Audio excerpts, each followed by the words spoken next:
For now, though, it is enough to simply rest here, at the edge of all these stories, and let the darkness settle quietly around you, the way it always eventually does before the morning comes. The most disturbing DC stories explained. Introduction.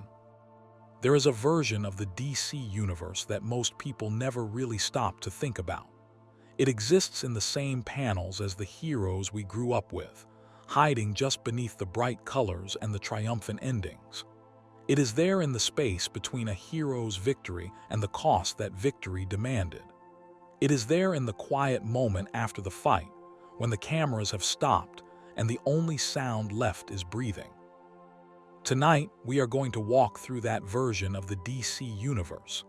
Not the one filled with parades and celebrations, but the one filled with grief, obsession, transformation, and the kind of fear that does not come from a monster jumping out of the dark, but from watching someone you trust slowly become something you no longer recognize. These are stories about heroes who were broken and had to decide whether they could be put back together. About villains whose menace comes not from what they do, but from the emptiness underneath why they do it.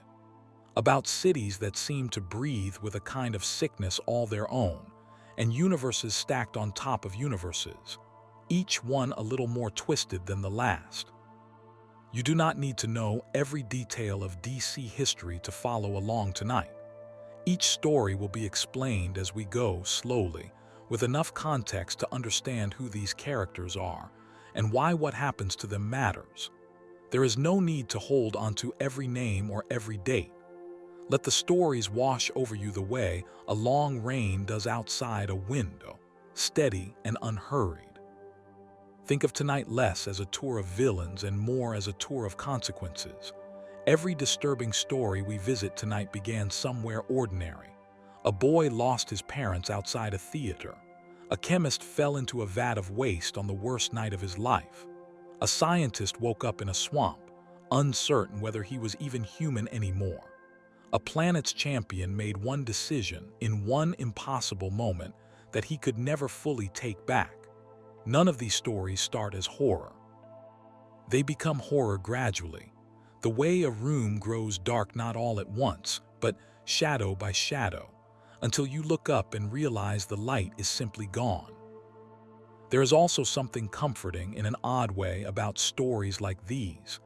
They remind us that even in a universe filled with godlike beings and impossible science, the things that actually break people are recognizable.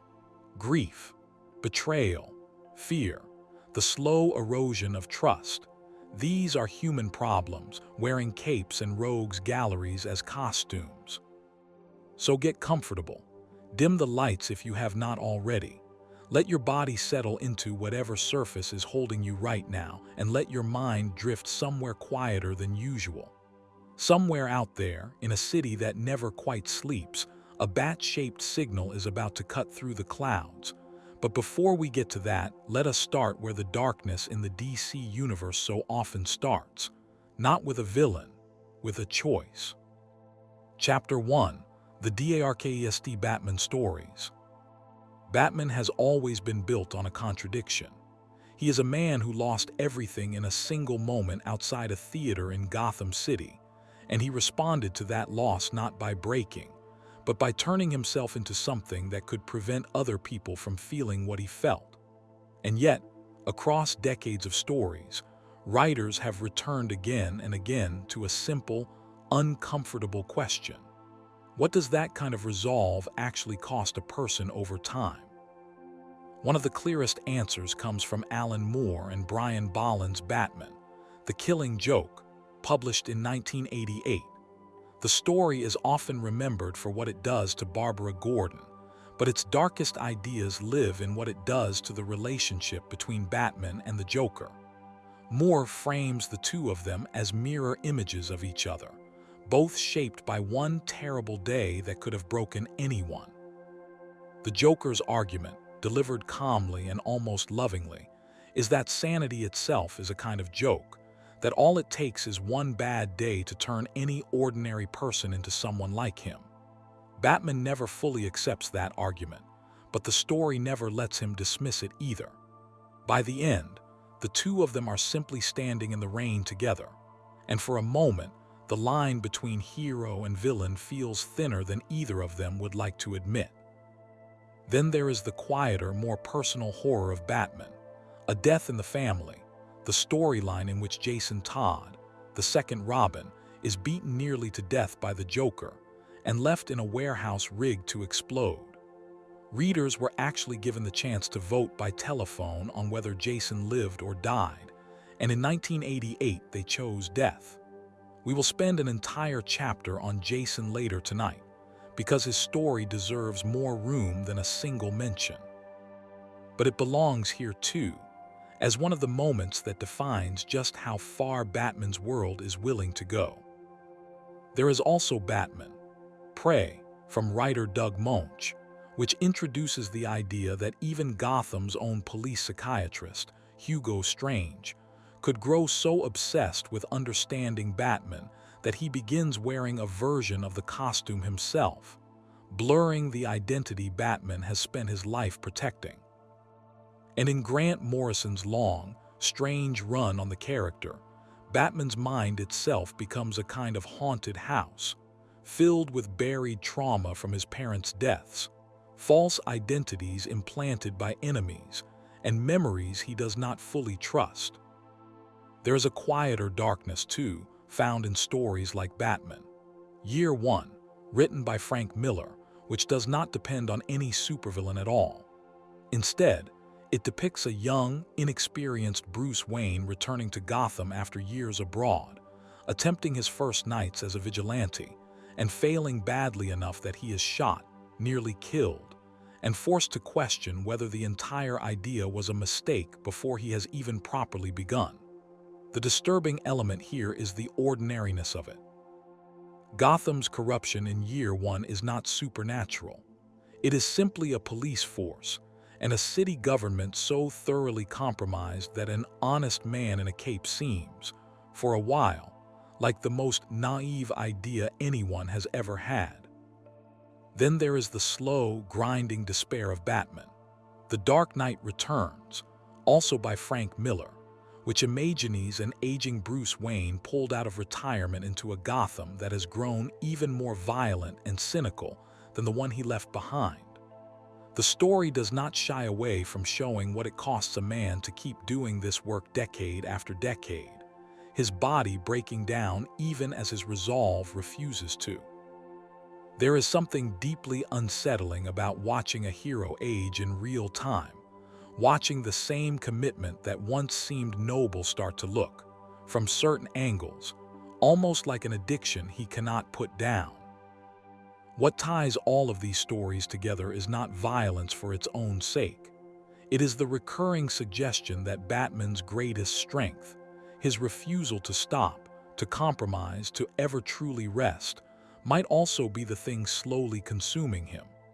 He saves Gotham night after night, and Gotham, in its own way, never quite lets him go. Every version of Batman we have discussed tonight, from the young man taking his first beating in a back alley to the aging veteran still pulling on the cowl decades later, is united by that same quiet, unresolved tension. The city needs him, and the city, in needing him so completely, may also be the thing slowly using him up. Consider, too, the smaller, more private darkness found in stories about Bruce Wayne's relationship with sleep itself. Across many interpretations of the character, Batman is written as someone who has trained his body to require only a few hours of rest a night, treating exhaustion the way another person might treat a minor inconvenience rather than a warning sign. Writers have occasionally used this detail to explore something quietly disturbing: the idea that Bruce Wayne may have spent decades systematically dismantling his own body's need for recovery, treating rest itself as a weakness he could not afford, long after any reasonable person would have recognized the toll it was taking. There is also the enduring image of the cave beneath Wayne Manor, a space that began as a practical hideout and gradually filled, over the decades, with the physical remnants of every tragedy Batman has lived through. A giant penny from an early case, a preserved dinosaur from a stranger one. And in the most somber corner of nearly every depiction, a memorial case holding Jason Todd's Robin costume, kept exactly as it was found. A permanent, silent reminder standing only a few feet from where Bruce prepares each night to go back out and do it all again. Few details in Batman's mythology capture the character's relationship with grief quite as precisely as that single glass case, tucked into the corner of an underground cavern, never moved, never removed, simply endured. There is also a specific unease found in stories that explore Bruce Wayne's public persona, the wealthy, seemingly carefree socialite he presents to Gotham during daylight hours. Several writers have used this disguise to ask an uncomfortable question. If Bruce Wayne can convincingly perform charm and lightness for years at a time, while carrying the weight he actually carries underneath, how much of that performance eventually becomes its own kind of erosion? A second identity requiring almost as much maintenance and control as the one wearing the cowl. Some interpretations suggest that Bruce Wayne, the public figure, is by far the more exhausting role to sustain, precisely because it requires him to convincingly seem like someone who has never lost anything at all. Chapter 2: The Joker's Most Disturbing Stories. Most villains in fiction want something: money, power, revenge, control. The Joker is unsettling precisely because none of those explanations ever quite fit him. Writers have deliberately kept his origin unstable, offering different versions across different stories, because a clear backstory would give him a kind of humanity that undercuts what makes him frightening. He is not a man who became a monster for a reason. He is closer to a force that occasionally wears a man's face. In The Killing Joke, the one origin story most closely associated with him involves a failed comedian, drowning in debt, who agrees to guide two criminals into a chemical plant to support his pregnant wife. The night goes wrong in almost every possible way. His wife dies before the crime even happens. He is caught by Batman and, in his panic, falls into a vat of chemical waste that bleaches his skin white and stains his hair green. He crawls out laughing, because as the story tells it, laughing was the only response left that made any sense. Even here, though, Moore includes a narrative trick, having the Joker admit that if he must have a past, he prefers it to be multiple choice. The ambiguity is the point. That refusal to be fully explained becomes even more unsettling in stories like Death of the Family, where the Joker returns after removing his own face and wearing it back onto his skull like a mask, hunting down each member of the Batman family individually, not to kill them cleanly, but to demonstrate how easily he can dismantle their trust in each other. He never physically kills any of them in that story. He does not need to. He simply proves how close he can get. Perhaps the most quietly disturbing Joker material comes from Grant Morrison's Arkham Asylum, a serious house on serious Earth, where the Joker is portrayed not as a single stable personality, but as someone whose mind reshapes itself daily in response to trauma. Cycling through moods, the story compares to a kind of psychological survival mechanism running out of control. He is playful one moment and genuinely threatening the next, and the shifts happen without warning. There is also the matter of how the Joker treats his own past companions, most notably Harley Quinn, originally introduced not in the comics but in Batman, the animated series, before being folded into mainstream continuity. Their relationship, across many depictions, has been written as a disturbing study in manipulation. A former psychiatrist named Harleen Quinzel, drawn so completely into the Joker's orbit that she abandons her career, her safety, and eventually her own name, becoming an extension of his chaos rather than a partner in it. Later stories have worked to give Harley her own independent identity, but the earlier material remains a genuinely uncomfortable portrait of how thoroughly a person can be hollowed out and refilled with someone else's worldview. There is a particular story, Joker, written by Brian Azzarello with art by Lee Bermejo, that strips away almost all of the character's dark humor entirely, following him through the eyes of a low-level criminal recently released from prison and drawn into his orbit. The Joker in this version feels less like a comic book villain and more like an organized crime boss with no bottom to how far he is willing to go. And the story lingers on the sheer physical dread of simply being near him, the sense that violence could arrive at any moment for no legible reason at all. What makes the Joker endure as one of fiction's most unsettling characters is that he represents chaos without ideology. He does not want to rule Gotham. He wants to prove that the order everyone else depends on is an illusion, and he is willing to spend his entire existence making that single point, one victim at a time. Every joke he tells, every scheme he builds, and every ally he draws into his world exists in service of that same argument.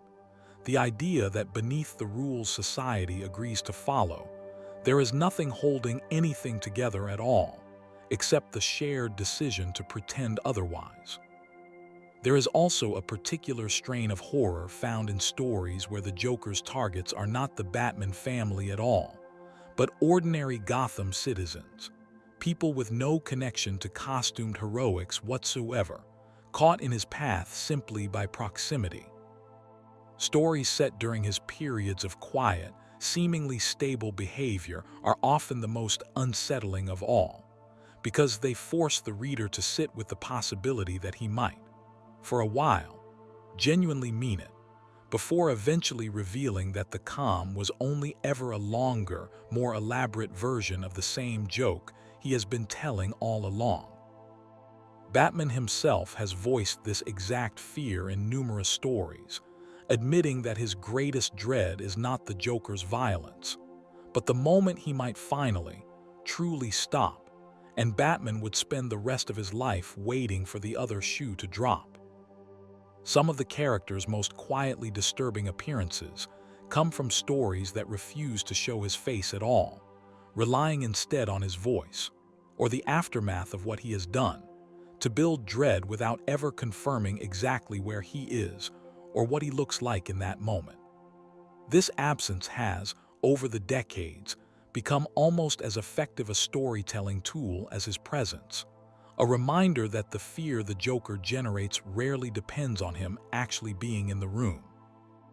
Batman, The Man Who Laughs, written by Ed Brubaker, offers one of the more grounded, procedural depictions of the Joker's earliest crimes against Gotham, following Batman's investigation during the character's first appearance in the modern era, treating the case less like a colorful supervillain debut and more like an actual serial murder investigation, complete with the slow, mounting dread of realizing the perpetrator's motives may never fully make sense, no matter how much evidence is gathered.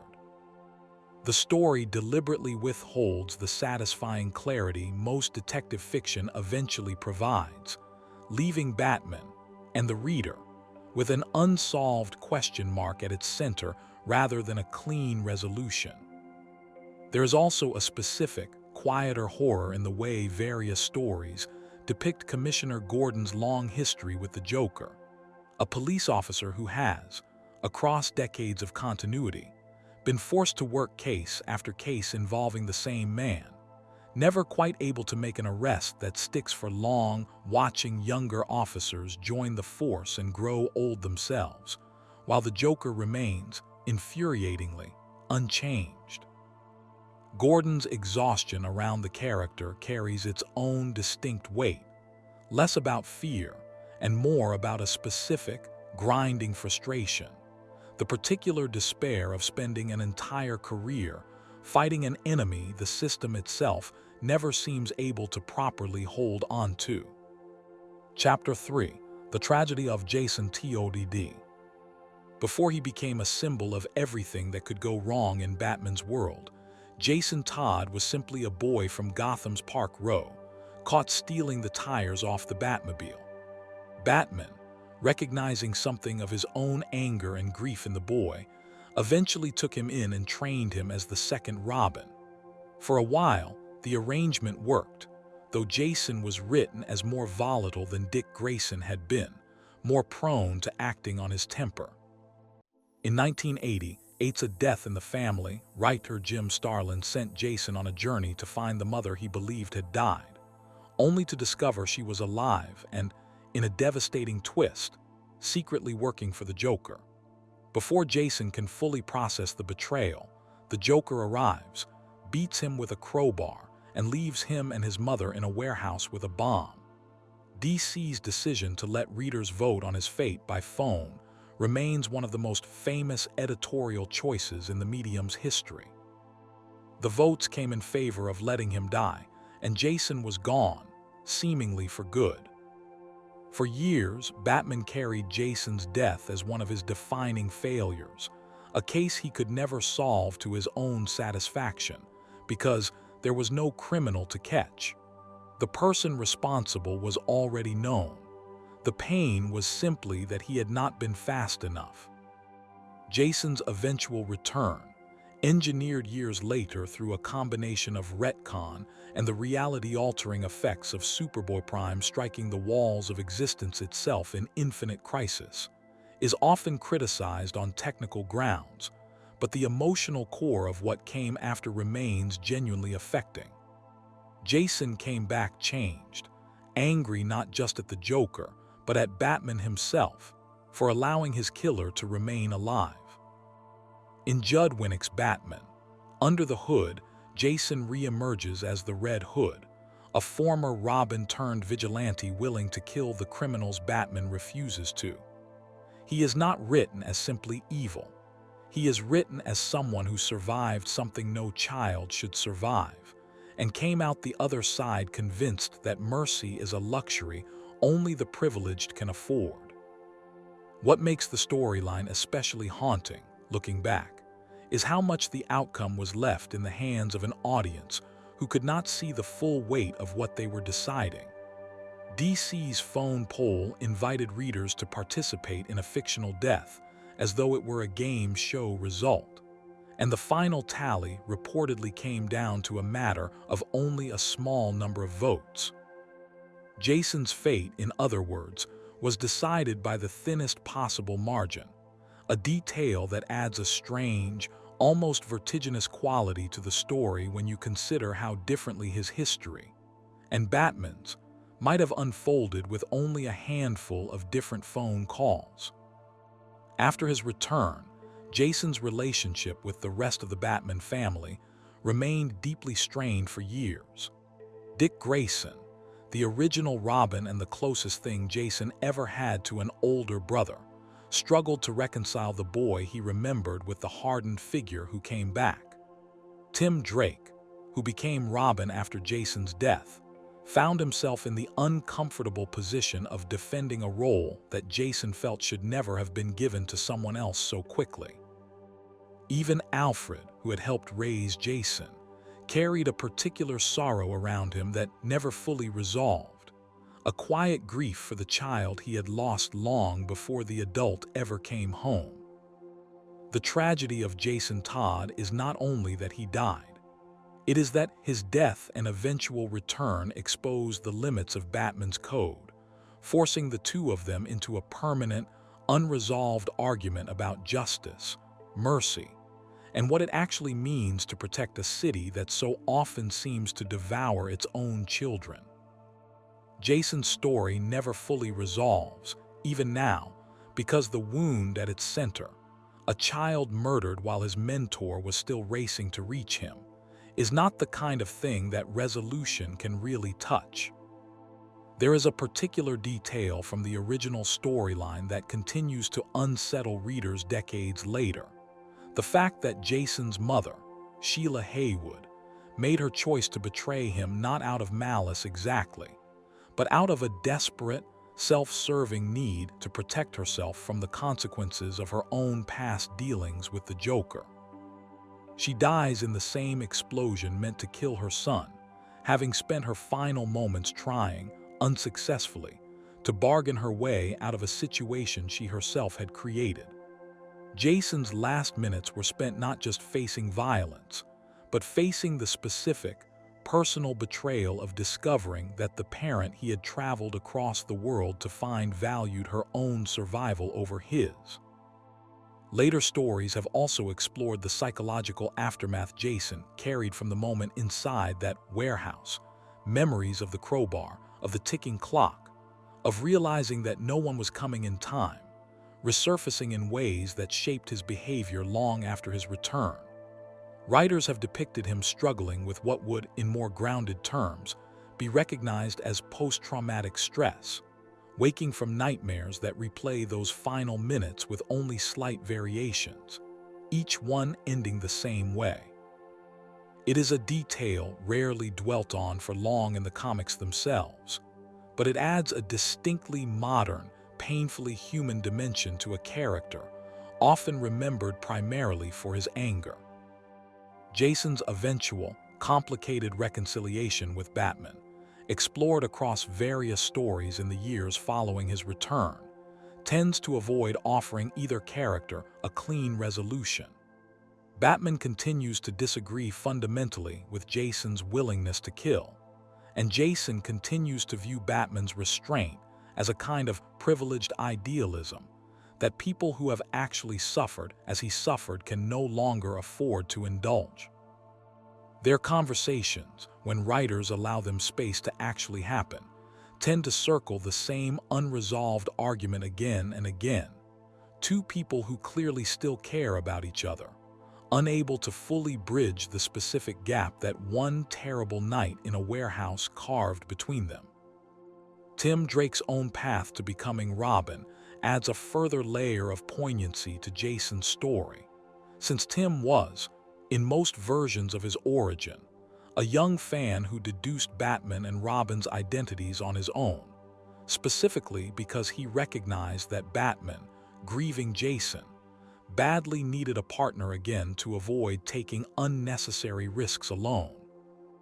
In a strange way, Jason's death is partly responsible for Tim's entire heroic career existing at all, a quiet, uncomfortable irony that several stories have chosen to sit with rather than smooth over. Chapter 4: Arkham Asylum. Few locations in comics carry as much dread as Arkham Asylum. On paper, it is simply Gotham's institution for the criminally insane. In practice, it functions almost like a character of its own, a place that seems to resist healing anyone who enters it. Founded, according to most versions of its history, by Amadeus Arkham in memory of his mother, the asylum's own origins are steeped in tragedy. Arkham built the institution hoping to treat the mentally ill with compassion, only to watch it slowly consume him, ending with his own descent into the same madness he had once hoped to cure.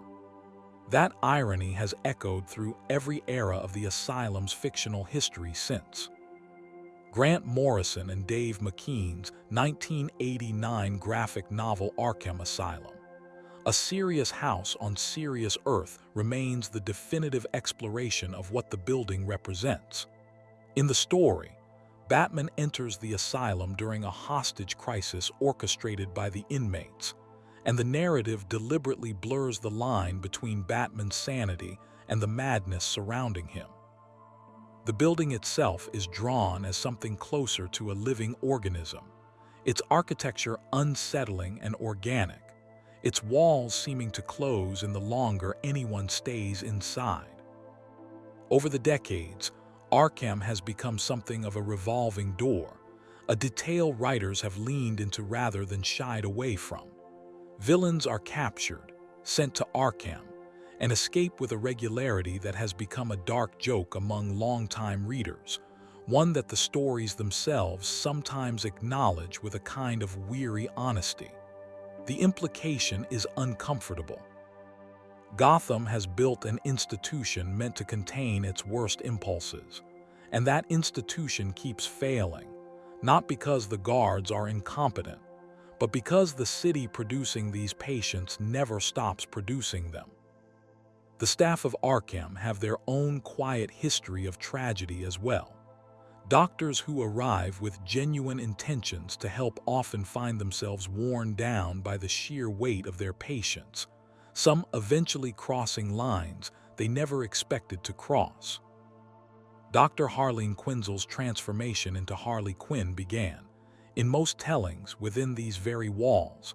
A young psychiatrist assigned to treat the Joker, who instead found herself gradually treated by him, her professional distance eroding session by session, until there was no distance left at all.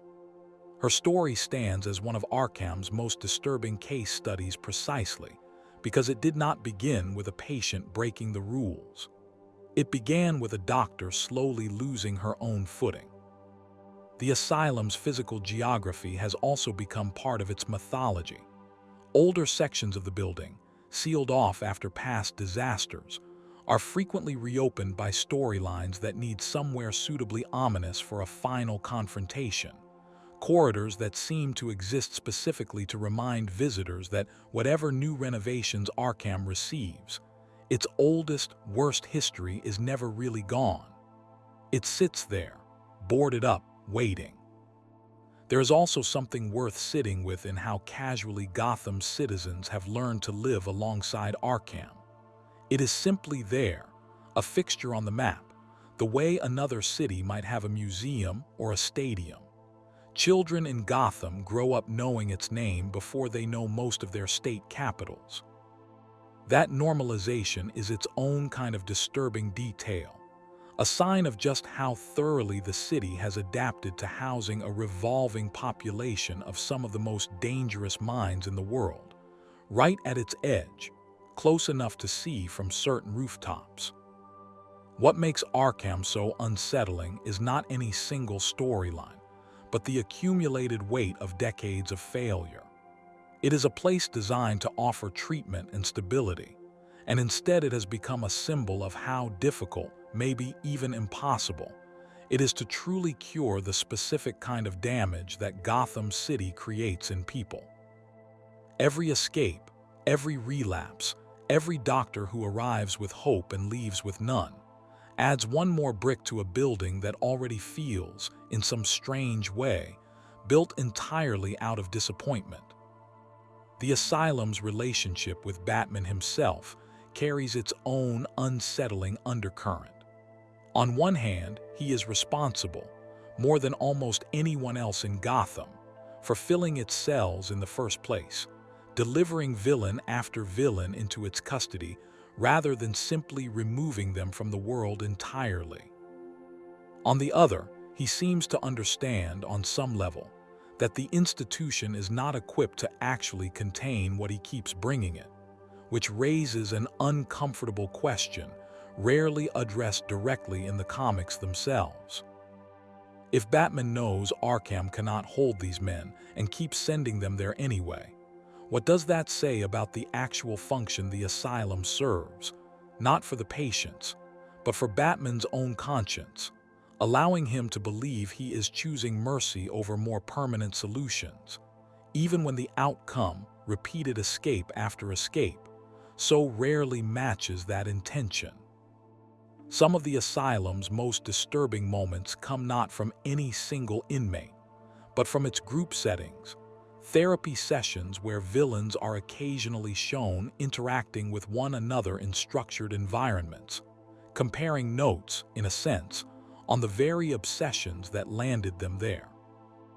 Watching Two-Face debate probability with the Riddler, or the Scarecrow calmly discuss fear as an academic subject with a room full of other patients who have each weaponized their own trauma in different directions, creates a strange, clinical horror all its own. A reminder that behind every one of Batman's rogues sits a specific, damaged person, still being asked futilely to explain themselves out loud. The architecture of Arkham itself has been redesigned numerous times across different storylines and adaptations, but certain details persist regardless of the specific version. Gothic spires, narrow, unlit hallways, a sense that the building was constructed by someone more interested in atmosphere than function, as though its original architects understood, even generations ago, that the structure would eventually need to hold something the rest of Gotham could not bear to look at directly. Some stories suggest the asylum was deliberately built atop unstable, unsettled ground, a detail that reads as much like folklore as architecture, but one that has nonetheless become a persistent piece of Arkham's mythology, the idea that even the earth beneath the building never quite settled properly. Visiting hours at Arkham, when depicted at all, add their own subdued unease to the institution's atmosphere.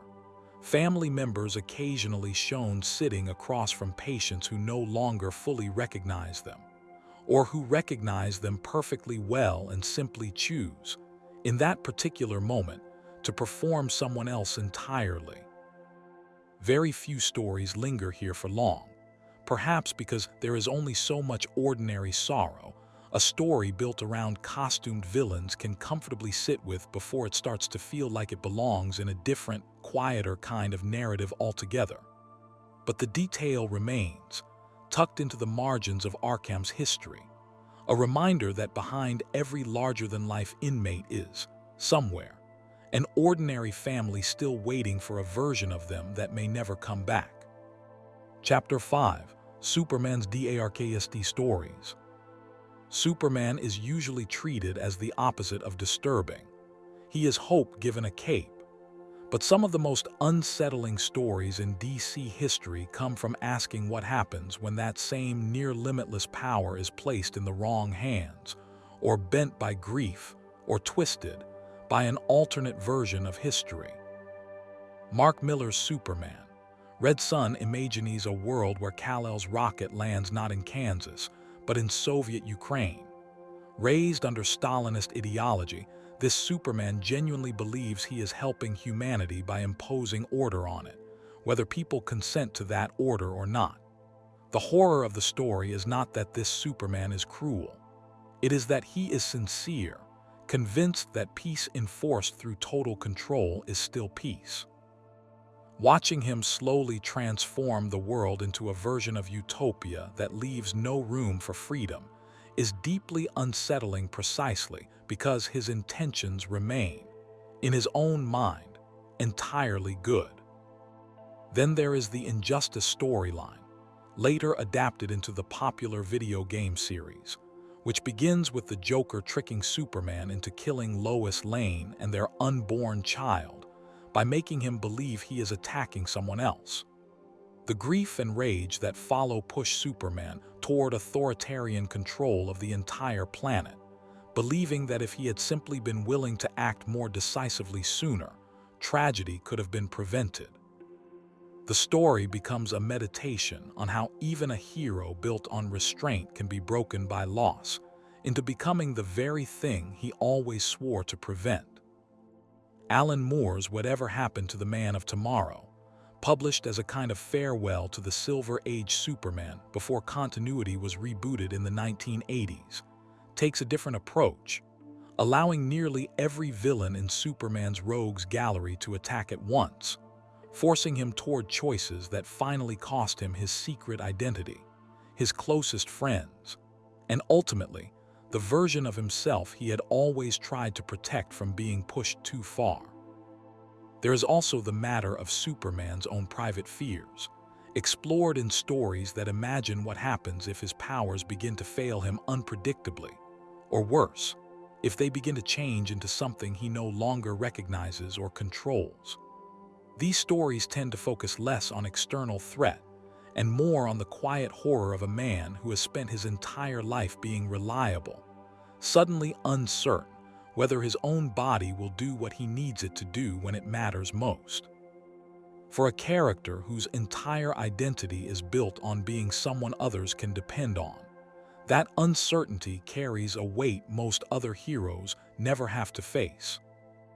Elseworld stories have pushed this even further, imagining Superman raised in different circumstances entirely, sometimes without the Kents at all, growing up isolated, unloved, or actively weaponized by whoever found his ship first.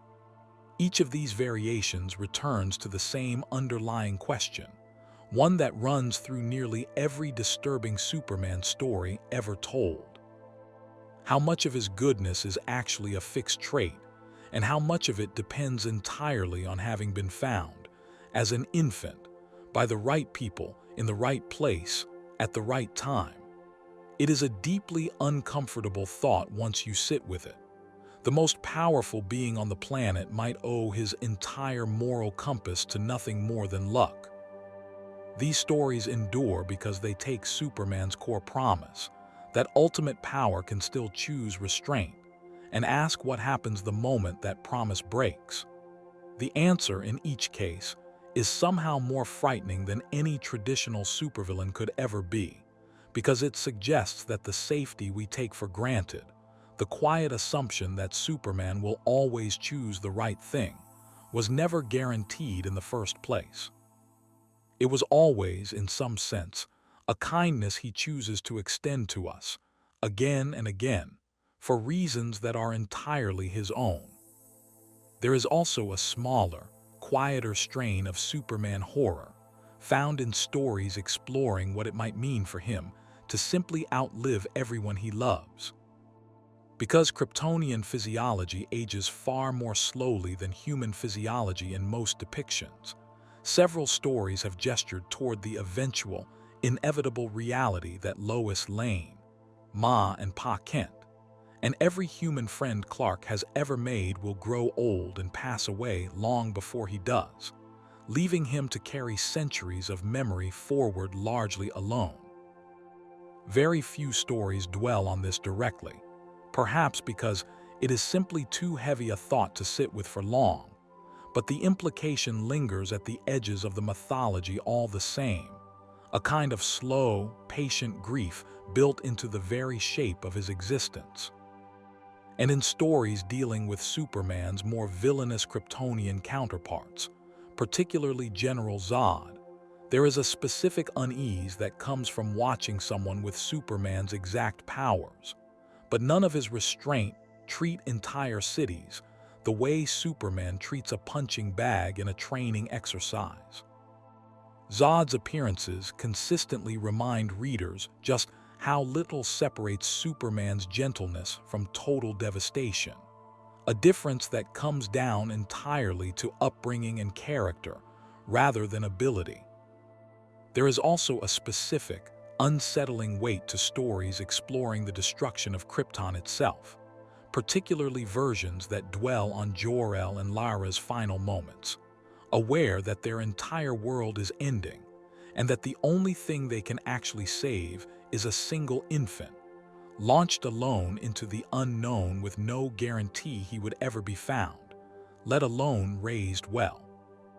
Several retellings linger on the specific horror of that decision, a level of grief and desperation that most versions of the story move past quickly, but which, when actually sat with, represents one of the most quietly devastating parental decisions in the entire DC mythology, an entire species reduced, in its final hours, to a single act of hope launched into open space, with no way of knowing how it would land.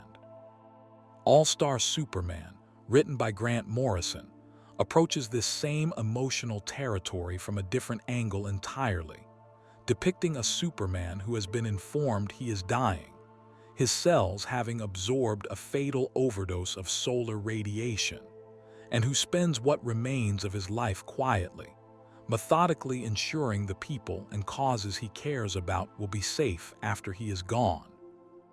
The story's power comes precisely from how calmly Superman approaches his own mortality, a striking contrast to the panic most characters, superpowered or otherwise, might reasonably be expected to show. Chapter 6: The Dark Multiverse. For most of DC's history, the multiverse was understood as an expanding library of alternate worlds, each one slightly different, most of them still recognizably heroic. Dark Knights. Metal, written by Scott Snyder, introduced something new sitting beneath all of it. A dark multiverse formed from the failures, fears, and worst possible outcomes of every hero's story. Worlds that exist specifically because someone somewhere failed to become who they were supposed to be. The most famous product of the dark multiverse is the Batman Who Laughs, a version of Bruce Wayne from a world where the Joker infected him with a toxin that slowly rewrote his mind, turning him into a being with all of Batman's intelligence and preparation, combined with the Joker's total absence of restraint. What makes this version of Batman so unsettling is not simply that he is dangerous, but that he still thinks like Batman. He still plans years in advance. He still understands his enemies better than almost anyone alive. He has simply lost the one thing that made all that intelligence safe to be around. Other dark multiverse versions include the Drowned, a corrupted Aquaman ruling over a flooded world, and the Merciless, a Wonder Woman who abandoned compassion entirely in favor of conquest. Each of these figures represents a kind of thought experiment. Take a hero's greatest virtue, then imagine what happens if the one restraining principle underneath that virtue simply disappeared. The Batman Who Laughs in particular has gone on to anchor several later stories, eventually assembling a small council of other corrupted heroes from across the dark multiverse, calling them the Dark Knights. Each member represents a different hero from Batman's own history, twisted through a different failure.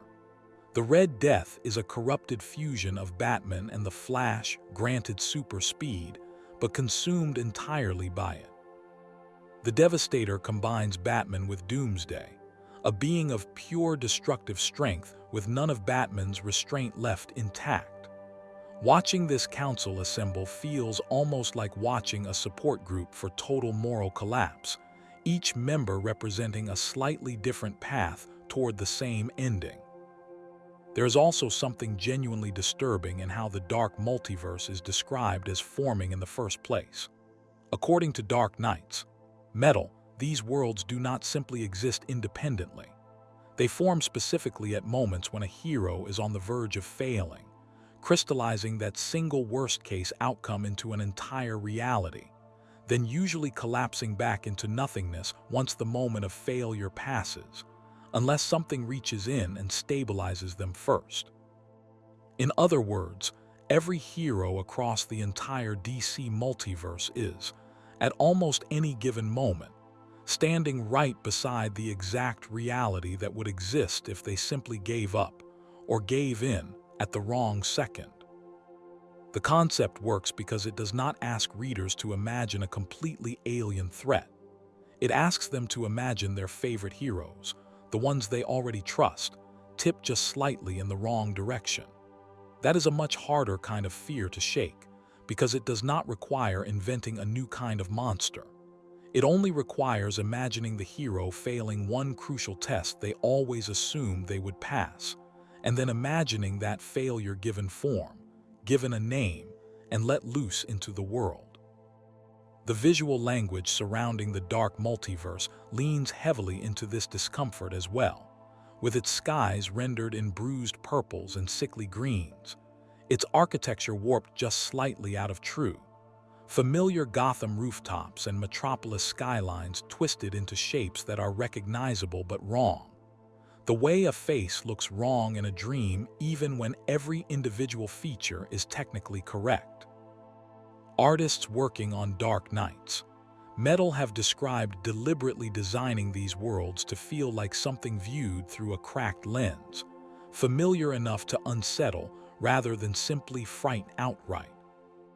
There is also a certain dark comfort, oddly enough, buried within the concept, because the existence of the dark multiverse implies, by definition, that the primary DC Universe's heroes did not fail. Every horrifying alternate Batman or corrupted Wonder Woman exists specifically because, on the main timeline, that particular test was passed. The nightmare worlds are proof, in their own strange way, of exactly how many quiet victories the mainland heroes have already won, simply by continuing to be who they are, one difficult choice at a time. Barbatos, the ancient bat demon eventually revealed as the entity actively seeking passage between the Dark Multiverse and the main DC universe throughout Dark Knights. Metal adds a further cosmic dimension to the concept, suggesting that the entire structure of parallel, corrupted worlds may have been deliberately cultivated by something far older than any single hero's personal failure. An intelligence patiently farming despair across the multiverse for its own unknowable purposes. The reveal reframes every corrupted Dark Knight we have discussed as something closer to a symptom than a root cause. Individual tragedies serving a larger design that none of the heroes fully understood until it was almost too late to stop. There is a particular unease, too, in how thin the boundary between the Dark Multiverse and the primary DC universe is depicted as being. Several stories suggest that ordinary people occasionally experience brief, unexplained flashes of these nightmare worlds without ever realizing it. Momentary glimpses dismissed as nightmares or déjà vu. Small cracks in reality that most characters simply never think to investigate. Chapter 7. The Tragedy of the Justice League. The Justice League exists as an idea built on reassurance, the notion that no matter how large a threat becomes, there will always be enough heroes assembled to meet it.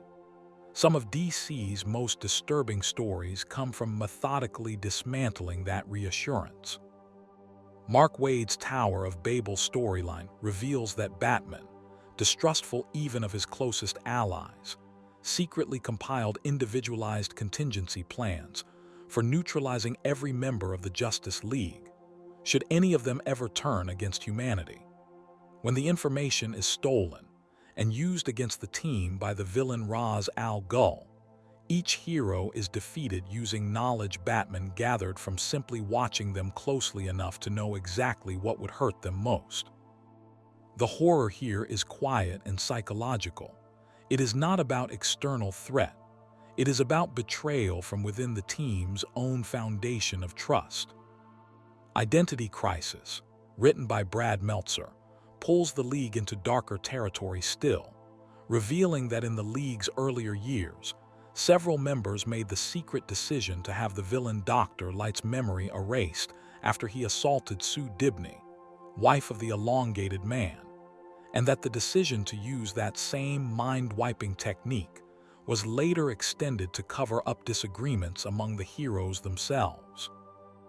The story forces long-standing heroes to confront the reality that their own history includes ethical compromises they never told each other about, let alone the public. And in Infinite Crisis, the League faces the return of Superman, Batman, and Wonder Woman analogs from the pre-crisis multiverse, versions of the heroes so disillusioned by humanity's failure to live up to their example that they attempt to remake Earth according to their own, more controlling vision of what a perfect world should look like. There is also the matter of the League's darker encounters with cosmic-level despair, most notably in stories involving Starro the Conqueror, a telepathic alien starfish capable of attaching itself to a victim's face and completely subjugating their will. Though sometimes played for a degree of dark humor given the character's unusual appearance, stories that take Starro seriously depict entire crowds of mind-controlled civilians, their faces obscured by small parasitic copies of the creature, moving in eerie unison toward a goal none of them consciously chose. The imagery lands somewhere between science fiction horror and outright body horror, made worse by how ordinary the victims look otherwise, still dressed for a normal day that quietly stopped being their own. The Justice League's encounters with Despero, an alien conqueror possessing a third eye capable of psychic domination, follow similar ground, repeatedly forcing team members to fight enemies wearing the faces, and sometimes even briefly wielding the powers of their own closest friends. And in various stories dealing with the villain Prometheus, a man who spent years methodically studying and training against every member of the League individually, the team faces an enemy whose entire threat comes not from any single dramatic power, but from patience, research, and an unsettling willingness to treat heroism itself as a solvable puzzle. Across all of these stories, the underlying fear is the same: that the greatest threat to the world's protectors might never come from outside their ranks at all, but from the slow accumulation of secrets, compromises, and disagreements about how far protecting the world is actually allowed to go, or from enemies patient enough to treat the hero's own trust in each other as the softest possible target. The aftermath of Identity Crisis in particular continued to ripple through the League for years, straining relationships that had once seemed unshakable. Batman, upon learning what had been done and covered up, reacted with a fury that permanently altered how much he was willing to trust his teammates going forward, reinforcing the very instincts that had led him to compile the Tower of Babel contingency files in the first place. In a strange, uncomfortable way, the two storylines end up justifying each other, each one supplying evidence for exactly the kind of institutional distrust the other depicts.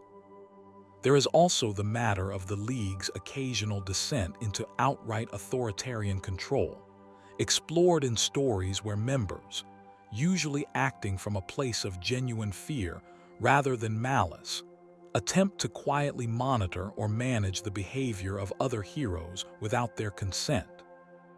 These storylines return again and again to a single, uncomfortable through line: the idea that a team built specifically to prevent any single person from holding too much unchecked power will, eventually, produce members convinced that they alone can be trusted to wield exactly that kind of power responsibly. The satellite era of the Justice League, an earlier period in the team's history when its headquarters orbited high above the Earth, produced its own quietly unsettling stories, largely centered on the isolation of watching the entire planet from a distance, night after night, while remaining unable to intervene in every individual tragedy occurring somewhere below. Several members from this era have described, in later stories, a particular kind of loneliness that came from that vantage point: the sense of being close enough to see everything and still too far away to help most of it. A feeling that, in its own quiet way, mirrors exactly the burden Superman carries every day simply by being able to hear so much of the world's suffering from wherever he happens to be standing. The League's various encounters with the villain Libra, particularly during Grant Morrison's final crisis, add a further dimension of quiet dread to the team's history, depicting a coordinated, near-total defeat of Earth's heroes at the hands of Darkseid's forces. Several members either killed, possessed, or effectively neutralized within the story's opening chapters, leaving the survivors to mount a desperate, fragmented resistance rather than the usual coordinated defense readers have come to expect. Stories built around near-total defeat like this one carry a specific weight precisely because they briefly remove the reassurance the League usually provides, forcing individual characters to succeed or fail largely on their own, without the safety net of an assembled team standing behind them. There is also something worth noting in how differently various eras of the League have handled disagreement internally. Earlier, more idealistic depictions of the team tend to resolve internal conflict quickly, in service of presenting a unified, reassuring front. Later, more grounded interpretations have been willing to let disagreements linger, sometimes for years of continuity, treating unresolved tension among teammates as a realistic, ongoing feature of the team, rather than a problem requiring tidy resolution before the next mission begins. Chapter 8: Swamp Thing and Body Horror. Before Alan Moore took over writing Swamp Thing in 1984, the character was a relatively straightforward monster hero. A scientist named Alec Holland transformed into a plant-based creature after a lab explosion. Moore's run fundamentally rewrote the premise in a way that remains one of the most quietly disturbing revelations in comics. In the storyline generally referred to as the Reveal, it is discovered that Alec Holland actually died in the explosion that created Swamp Thing. The creature was never Holland transformed. It was a plant elemental that absorbed Holland's memories and personality from his dying body, and simply believed with complete sincerity that it was still him. Swamp Thing spends the aftermath of this revelation in a genuine identity crisis, forced to reckon with the fact that his entire sense of self, his memories of being human, his understanding of love and loss, belong to a man who no longer technically exists. The horror here is not violent, it is existential. It asks what identity actually is, whether memory alone is enough to make someone the same person they remember being, and what it means to grieve for a version of yourself you can never get back, because that version was never really you to begin with. Moore's run also leans into a kind of ecological body horror, portraying the natural world as something ancient, aware, and largely indifferent to human concerns. A force that occasionally reaches out through Swamp Thing to defend itself using methods far outside any human sense of morality. In one storyline, Swamp Thing responds to a small town's environmental negligence not with a lecture, but with something closer to a punishment drawn directly from nature itself.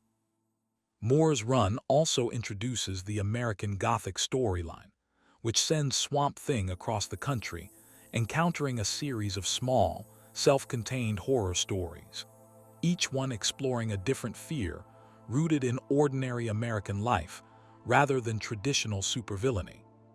One issue examines a small town's buried history of racial violence, its horror coming not from any monster but from the willful, communal act of forgetting.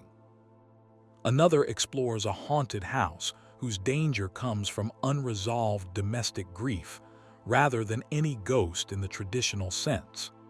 Taken together, these stories function almost like an anthology series wrapped inside a single ongoing title, each one probing a different quiet cruelty hiding beneath the surface of everyday communities.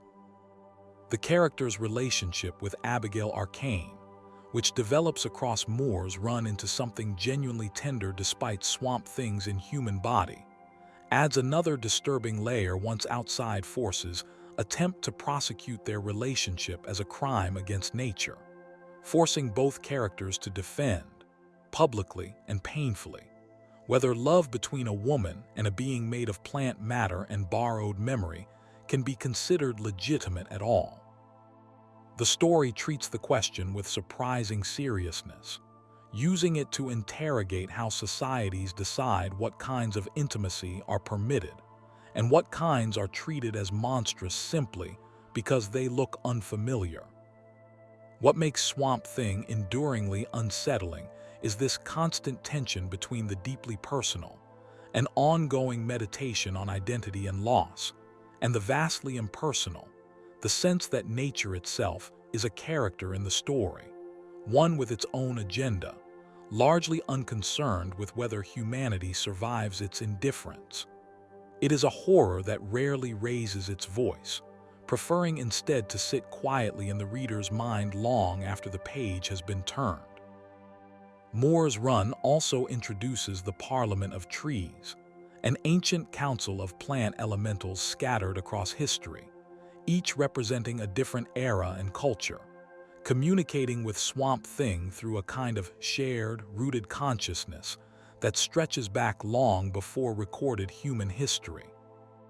Meeting them forces Swamp Thing to reckon with the sheer scale of what he has actually become, no longer a single tragic accident, but the newest member of a lineage stretching back further than any human civilization, tasked with responsibilities that dwarf any single human concern, including, uncomfortably, his own memories of ever having been a man at all.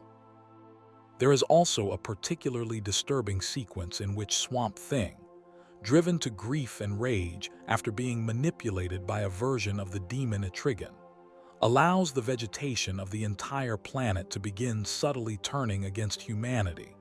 A slow, patient kind of retaliation that spreads through crops and forests worldwide before he manages to pull it back.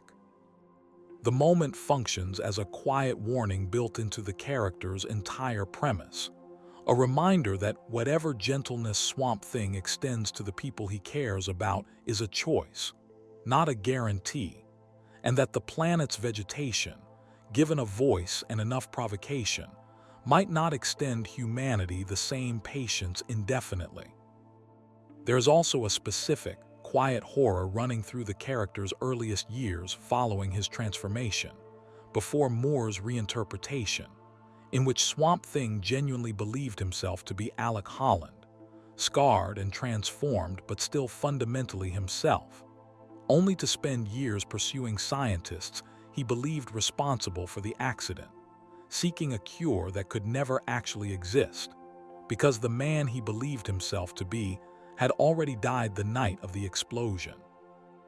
Rereading these earlier stories with the knowledge of what Moore would later reveal adds a distinctly tragic undertone, watching a character search desperately for a way back to a life that had, from the very beginning, never actually belonged to him.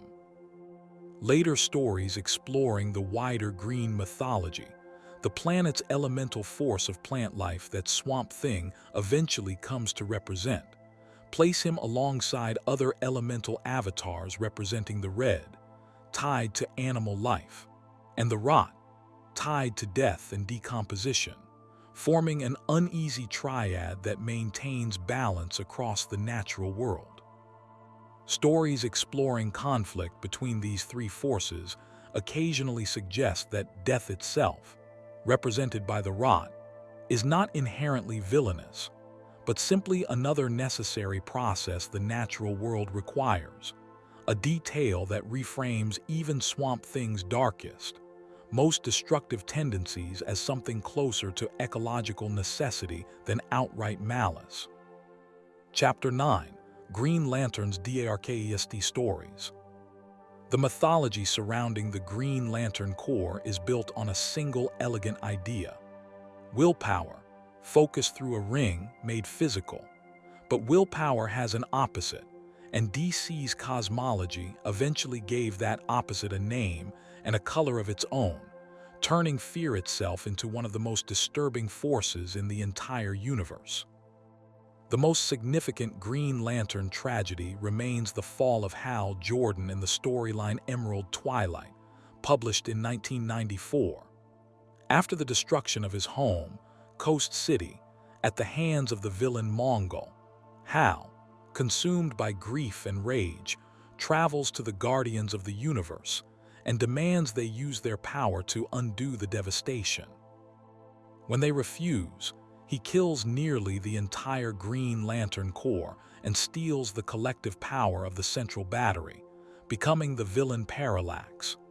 It remains one of the more controversial character turns in DC history, precisely because it took a founding, trusted hero and rewrote him, almost overnight, into the very thing the Corps existed to prevent. Years later, Geoff Johns reframed this fall not as a simple failure of character, but as possession, revealing Parallax to actually be an ancient entity representing the embodiment of fear itself, one that had been imprisoned within the Corps' own power battery for millennia, quietly influencing Lanterns toward corruption long before Hal ever encountered it directly. This reframing did not erase the tragedy. It deepened it, suggesting that fear had been embedded at the very center of the Corps' power source the entire time, waiting. Johns' Blackest Night event pushed the cosmology further still, introducing an entire spectrum of emotional light, each color representing a different core, and unleashing an army of the physically resurrected dead, powered by black rings that promised eternal unlife in exchange for total emotional emptiness. Watching deceased heroes and villains alike rise again, hollow and violent, remains one of the more genuinely disturbing images in modern DC continuity, precisely because it corrupts something usually treated as sacred: the idea that death, at least, offers some kind of rest. Particularly unsettling within Blackest Night is the way the Black Lanterns target grief specifically, rising not simply as generic zombies, but as twisted, mocking versions of characters' actual deceased loved ones, designed to prey on the specific emotional wounds of whoever they encounter. Barry Allen, himself only recently returned from death at the time, is forced to confront a Black Lantern wearing the face of his own mother, murdered years earlier under circumstances that had already defined much of his childhood. The story understands that the deepest horror is rarely the undead body itself, but what that body chooses to say once it starts speaking in a familiar voice. Sinestro, once Hal Jordan's mentor within the Corps before being cast out for abusing his authority, adds another disturbing layer to the mythology, having built an entire rival corps around the emotion of fear itself, believing, with total conviction, that only fear, not hope, can truly maintain order across the universe. His downfall and eventual manipulation of Parallax reflect a broader theme running through Green Lantern's history: the suggestion that willpower alone is never quite enough to keep a person, or an entire intergalactic police force, from eventually being corrupted by exactly what they were built to resist. The Guardians of the Universe themselves add an additional, quieter layer of unease to this mythology. Ancient, near-immortal beings who created the Green Lantern Corps millennia ago, their long history includes several deeply questionable decisions made in the name of maintaining cosmic order, including experiments that produced the destructive Manhunter robots, an earlier attempt at universal law enforcement that ended in catastrophic failure and mass death, quietly buried and rarely discussed even among the Corps they went on to create afterward. The implication running underneath decades of Green Lantern stories is that the entire policing structure the Corps represents was built on top of an earlier failure so severe that its architects chose secrecy over honesty with the very officers they recruited to replace it. Kyle Rayner's era as a Lantern introduces its own disturbing chapter, most notably the murder of his girlfriend Alexandra DeWitt by the villain Major Force, her body left inside Kyle's refrigerator for him to discover. A moment so grim it became, unfortunately, a recognizable shorthand across the wider industry for a particular kind of exploitative storytelling, involving the deaths of female characters used primarily to motivate male heroes. The scene remains disturbing not only for what happens within the story, but for how bluntly it illustrates a pattern that had, by that point, already repeated itself across comics for years. There is also the specific, ongoing horror embedded in the very design of a power ring that runs on willpower as its fuel source. Several stories have explored what happens to a Lantern whose willpower begins to fail, whether through exhaustion, despair, or manipulation, watching their constructs flicker and dissolve at the exact moment they need them most, a uniquely cruel kind of vulnerability built directly into the source of their strength. Unlike heroes whose power exists independently of their emotional state, a Green Lantern's abilities are only ever as reliable as their own resolve in that precise moment, meaning that grief, doubt, or fear are not simply obstacles to overcome. They are direct threats to the hero's ability to function at all. John Stewart, one of Hal Jordan's successors as Earth's Green Lantern, carries his own particular tragedy within the mythology, having failed in one storyline to prevent the destruction of an entire planet, Xanshi, despite his best efforts, a failure that haunted him for years afterward and briefly led him to abandon the ring entirely, convinced he had proven himself unworthy of the responsibility. His eventual return to duty is treated less as a triumphant comeback and more as a slow, difficult process of learning to carry guilt without letting it define every subsequent decision. A theme that resonates with much of what we have discussed tonight regarding the sheer psychological weight some of DC's heroes are expected to shoulder indefinitely. Guy Gardner, another prominent Green Lantern, offers a different but related exploration of instability within the Corps, a character whose aggressive, confrontational personality has, across various stories, been directly linked to a period of brain damage sustained early in his heroic career, raising uncomfortable questions about how much of his behavior he can actually be said to control, and how the Corps itself has handled or failed to handle. A member whose psychological fitness for the role has been repeatedly called into question by his own allies. Chapter 10: The Most Disturbing DC Villains. Some villains are frightening because of what they do. Others are frightening because of the idea sitting underneath them, the concept the character was built to represent.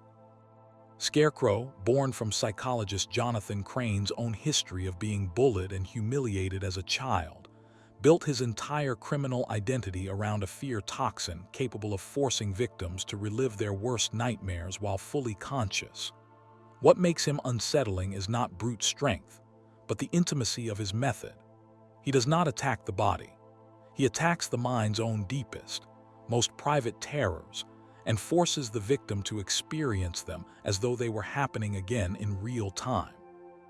Two-Face, born from District Attorney Harvey Dent's disfigurement by acid thrown during a trial, represents something more psychologically unsettling still. A man whose entire worldview curdled into the belief that fairness and chance are the only honest forces left in a corrupt world, reducing every decision, including matters of life and death, to the flip of a coin. Dr. Phosphorus, a lesser-known but genuinely disturbing figure in Batman's Rogues Gallery, was transformed by radiation exposure into a being whose body continuously burns, cycling through pain no medical treatment can address, driven by an obsession with controlling Gotham's underworld precisely because his own body offers him no control at all. And Solomon Grundy, born on a Monday and risen from the swamp where his corpse was dumped, exists as a kind of tragic force of nature, an undead figure whose intelligence resets with each death and rebirth, trapped in an endless cycle he barely understands and can never escape. Mr. Freeze, born from scientist Victor Fry's desperate attempts to save his terminally ill wife, Nora, through cryogenic preservation, offers one of the more genuinely tragic entries in Batman's Rogues Gallery, a man whose body was damaged by his own experiments until he could survive only in freezing temperatures, and whose ongoing crimes are driven almost entirely by a singular goal: finding a way to bring Nora back. Unlike villains driven by chaos or cruelty, Freeze is frightening in a quieter way, a portrait of grief allowed to calcify into something that no longer resembles grief at all, but still remembers, somewhere underneath the ice, exactly what it used to feel like to love someone. Clayface, in most of his incarnations, adds a body horror dimension to the Rogues Gallery, his very substance an unstable, shape-shifting mass that makes even his own sense of identity unreliable from moment to moment. A man who can no longer be certain some days which face is actually his. What connects these figures is that each represents something recognizably human, pushed to its furthest most consuming extreme: fear, duality, loss of control, the inability to move forward, grief calcified into obsession. DC's villains are rarely frightening simply because of their strength. They are frightening because they are exaggerated reflections of feelings almost everyone has quietly carried at some point, magnified until the feeling becomes the entire person. Killer Croc, born with a rare condition that gave him a reptilian appearance from birth, adds another dimension entirely.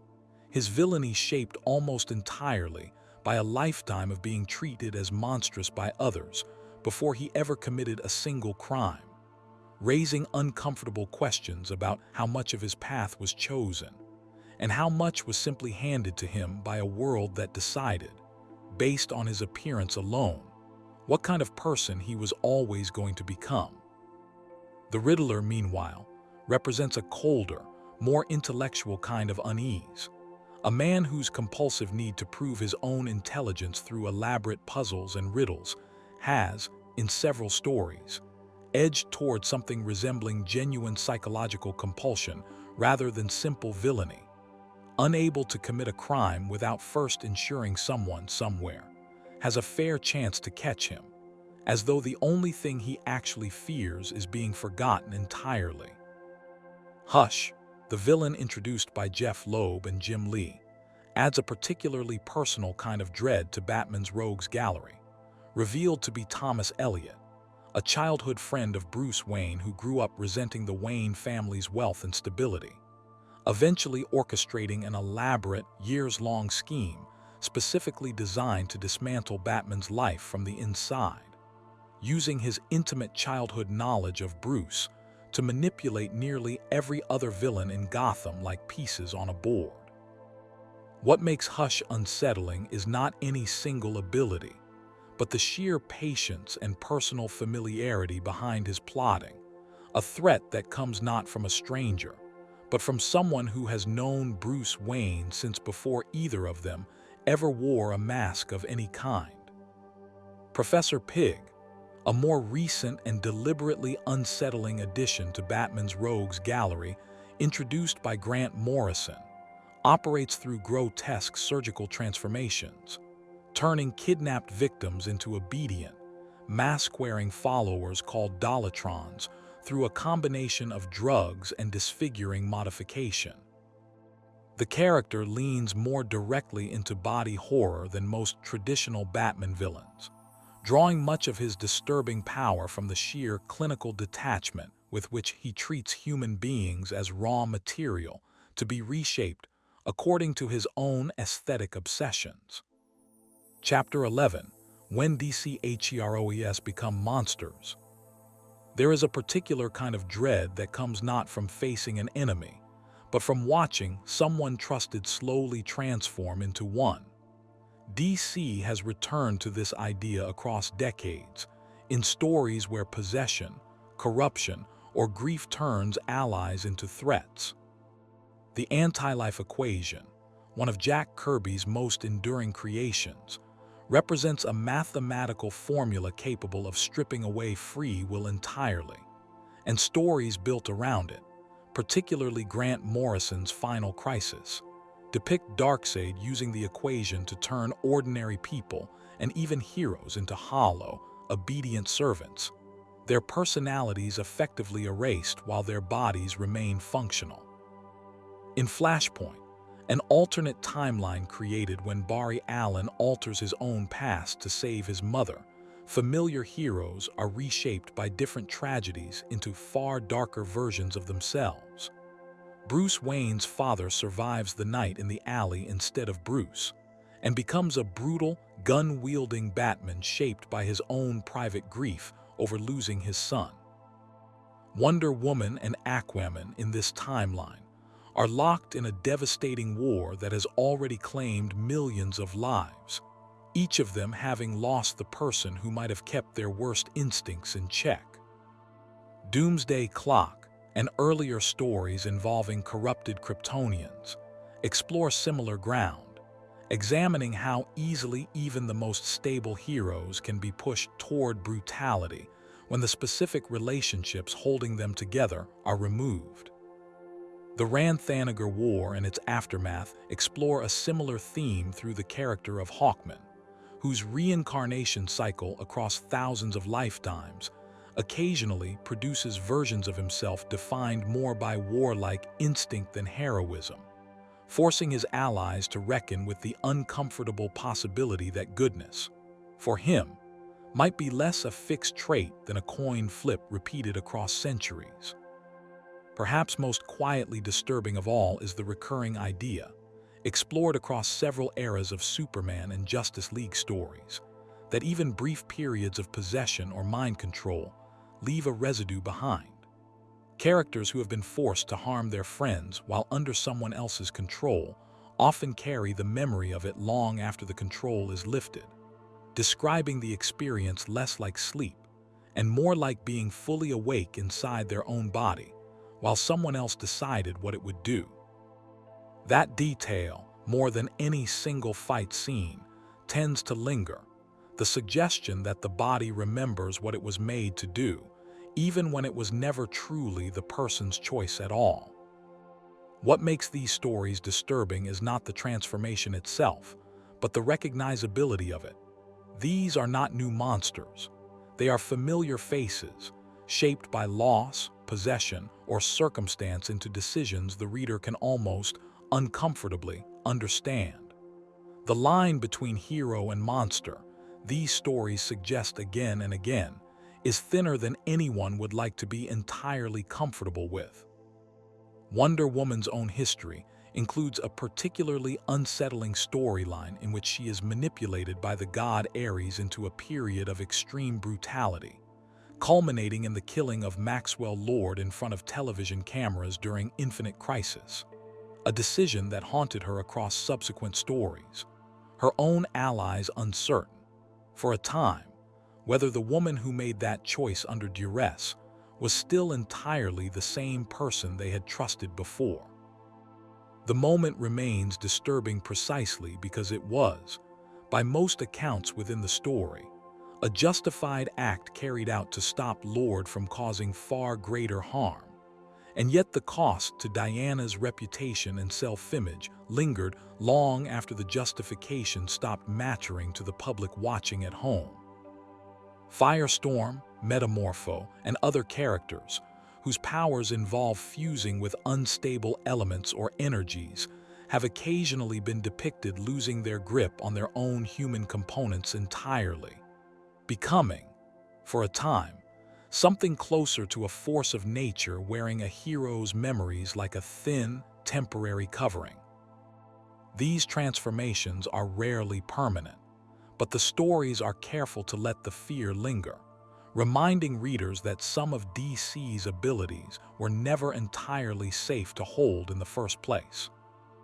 The White Martian invasion, a significant Justice League storyline, adds a further disturbing wrinkle to this theme, depicting shape-shifting invaders capable of perfectly imitating anyone, including the hero's own family members and teammates, forcing the League into a period of paranoia where physical resemblance could no longer be trusted as proof of identity at all. The horror here shares something with classic body snatcher fiction, the specific dread of being unable to trust your own eyes when looking at someone you love, and the added cruelty that the Martians' invasion specifically targeted trust itself as a weapon, using the hero's own compassion and hesitation against them in the invasion's earliest, most successful stages. Steel John Henry Irons has occasionally been written into stories exploring corrupted or weaponized technology overtaking its intended purpose. His own armored suit designs, in certain timelines, repurposed by others into far more destructive versions than he ever intended. A recurring anxiety in stories about heroes whose power comes from equipment rather than innate ability. The fear that the tools built to protect people could, in the wrong hands, just as easily be turned toward exactly the opposite purpose. Chapter 12. The DARKEST Alternate Universes. DC's multiverse has always been a space for asking what if. What if one small detail in a hero's history had gone differently? Some of the resulting worlds are simply curiosities. Others are genuinely unsettling explorations of how fragile the line between hero and horror really is. Earth 3, the classic home of the crime syndicate, imagines a world where the moral instincts of the Justice League are inverted entirely. Ultraman, Owlman, and Superwoman rule not by protecting the public, but by exploiting it, and stories set on this world consistently return to one uncomfortable idea, that the raw power driving these heroes could just as easily have been turned toward domination as protection, and that the only real difference was a choice made somewhere far back in each character's history. Owlman, the Earth 3 counterpart to Batman, is a particularly disturbing figure, a nihilist who believes that because there are infinite parallel worlds, nothing that happens on any single one of them actually matters, freeing him to act with total disregard for consequence. The already mentioned Injustice and Flashpoint universes belong here as well, each one asking what remains of a hero's identity once the specific tragedy that shaped their compassion is altered or removed entirely.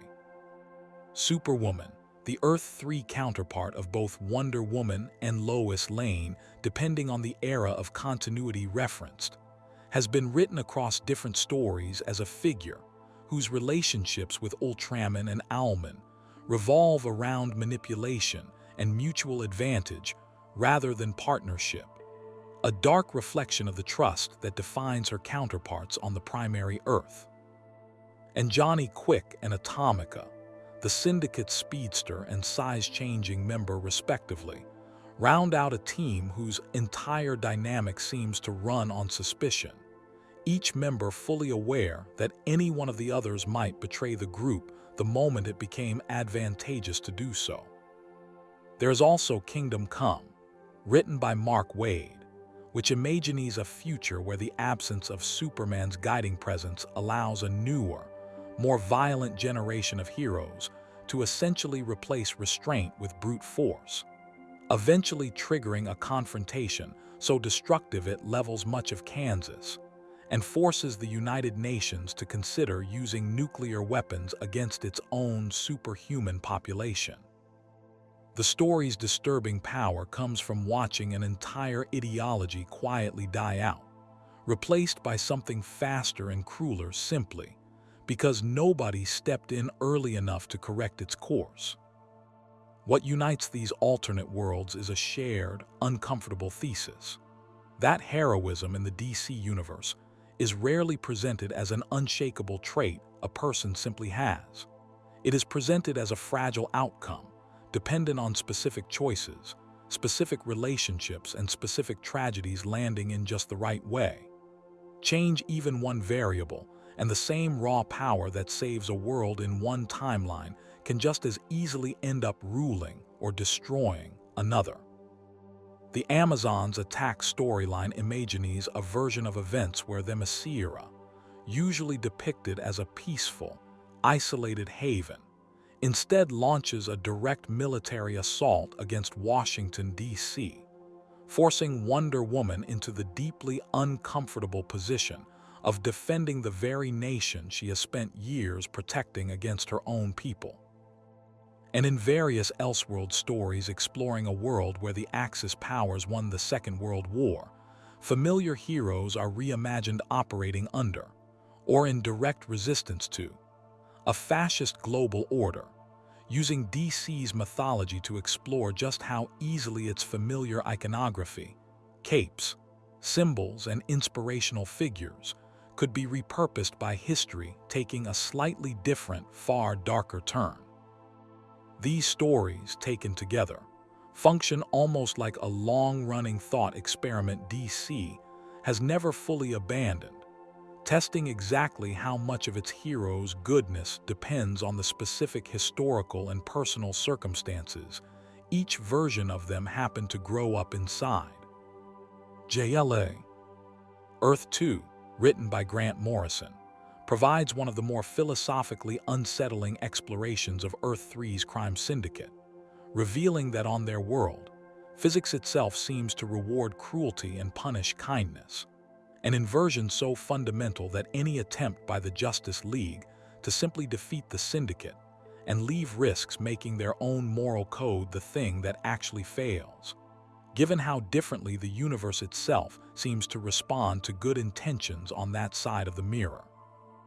The story ultimately leaves the syndicate's world essentially unresolved, an uncomfortable acknowledgement that not every darkness can be cleanly fixed by heroes simply showing up and trying hard enough.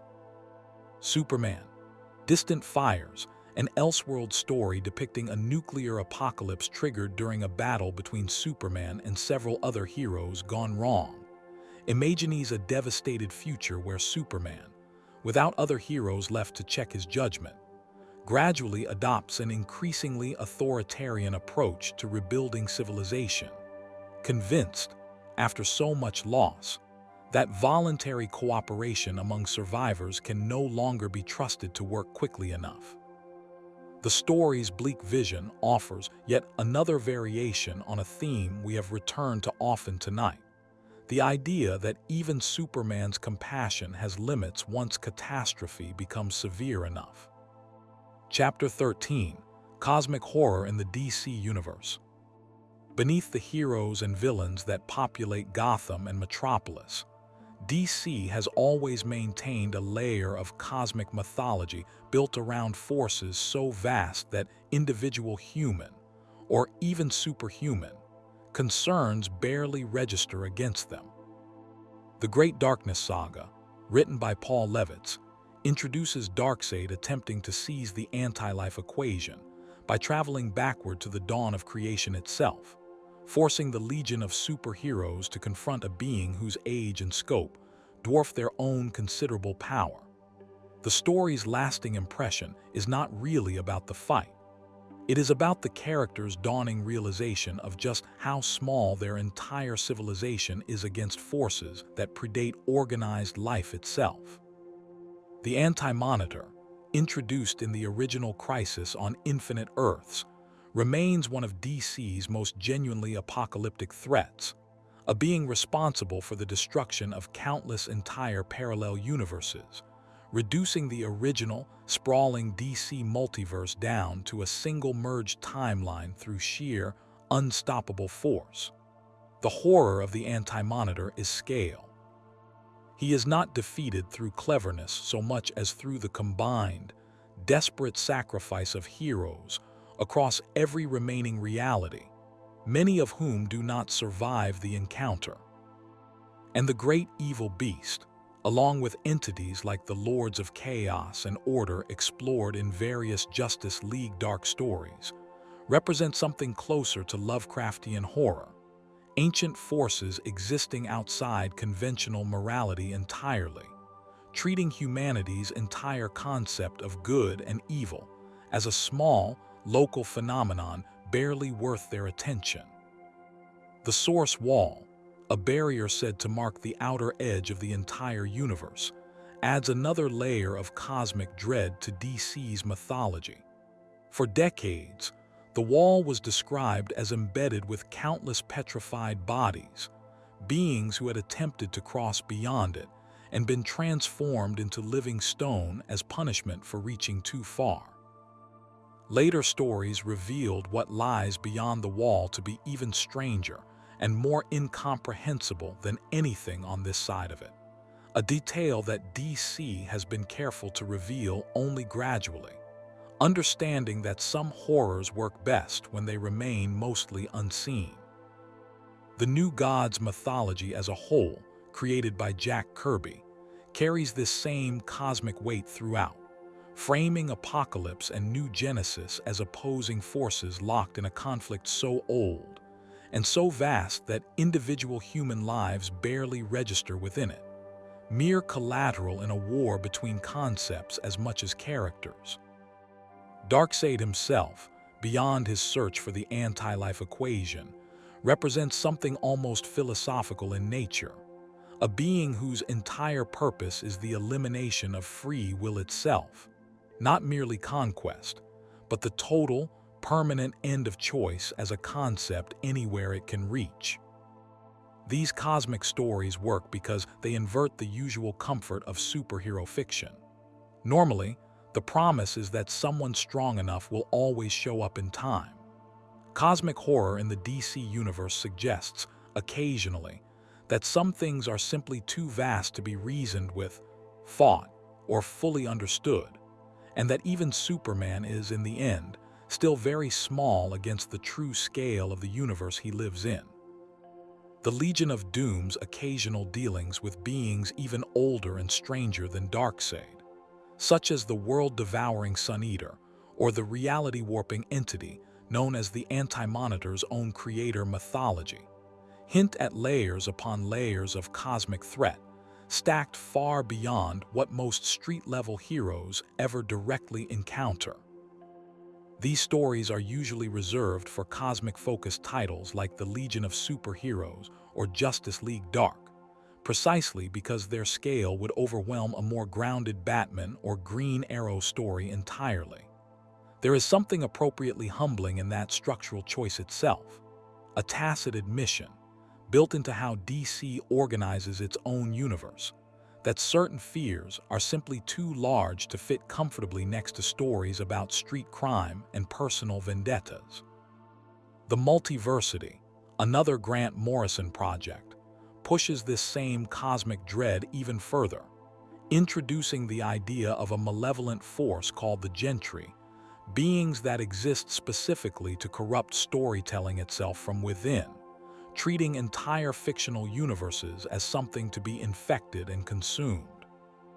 The concept is deliberately strange, blurring the line between in-story cosmic horror and a kind of meta-commentary on the medium itself, suggesting that even the structure of stories, the medium through which all of these heroes exist in the first place, is not necessarily safe from the kind of corruption explored everywhere else in DC's darker corners.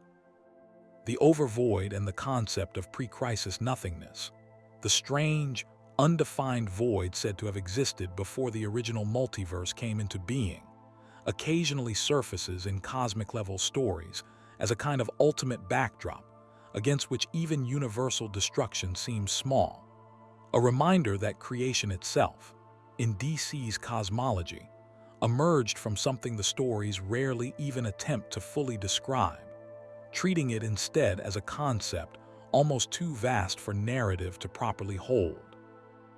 Writers handling this material tend to approach it carefully, aware that too much explanation risks deflating the specific dread that comes from something remaining genuinely undefined.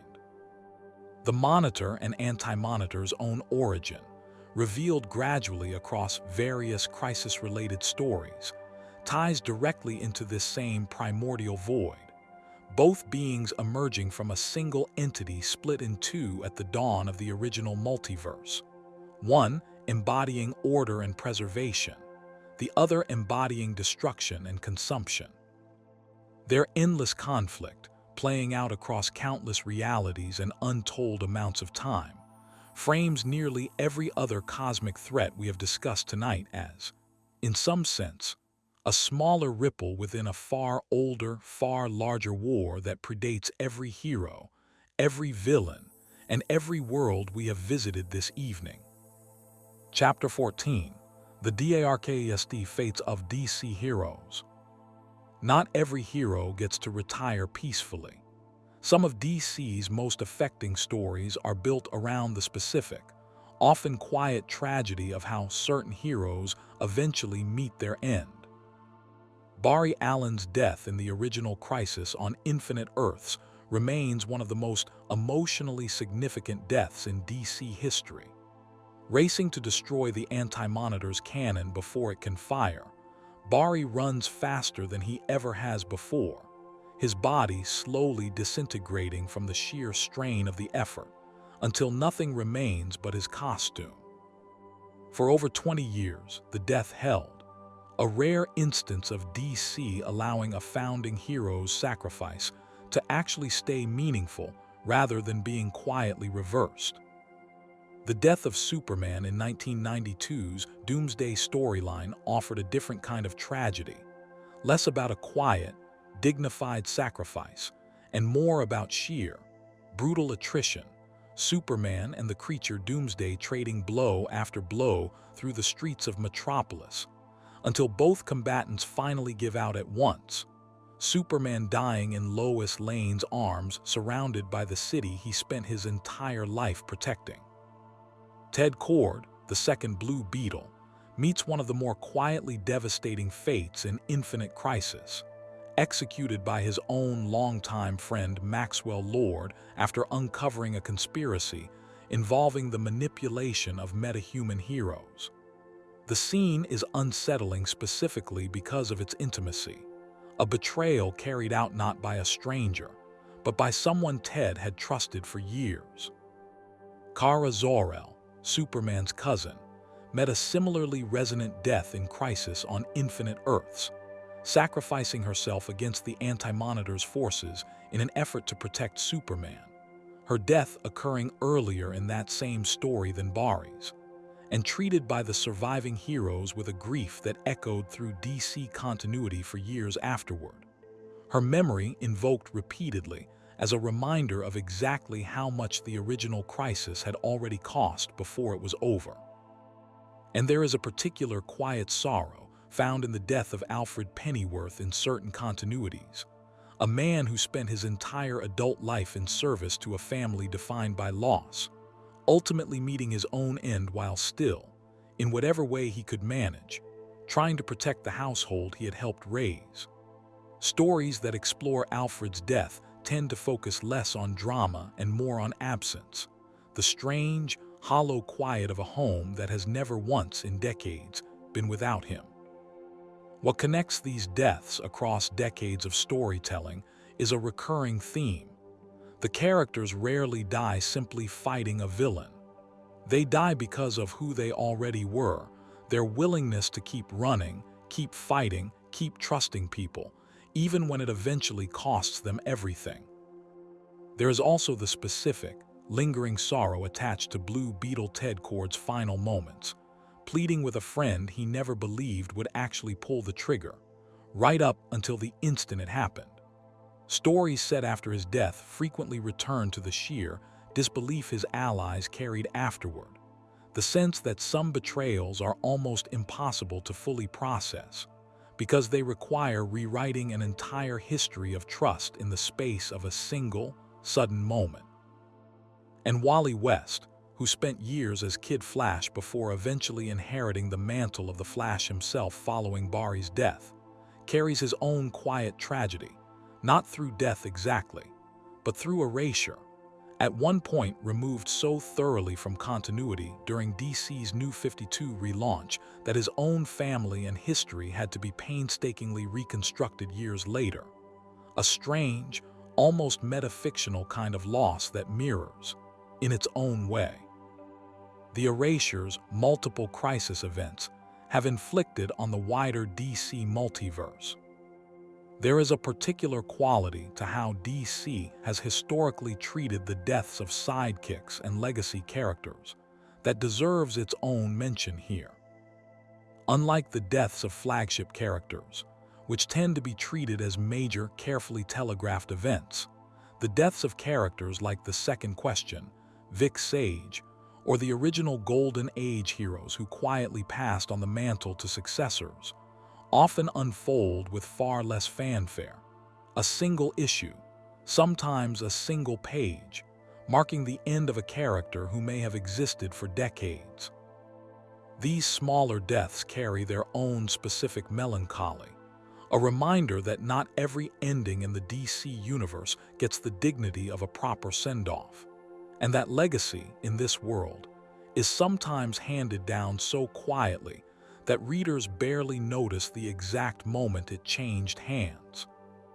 The death of Aquaman's son, Arthur Curry Jr., known as Aquababy, murdered by the villain Black Manta in a story from 1977, stands as one of the earliest examples of DC using the death of a child specifically to escalate a villain's menace, a narrative choice that would echo in different forms through Jason Todd's death more than a decade later and countless stories since. The trend says something uncomfortable about the medium's own history, a recurring willingness to treat the deaths of children as a shortcut to emotional weight, one that later creators have approached with considerably more caution and self-awareness than the earliest examples ever showed. Chapter 15: Gotham's Most Disturbing Stories. Gotham City has always functioned as more than a backdrop.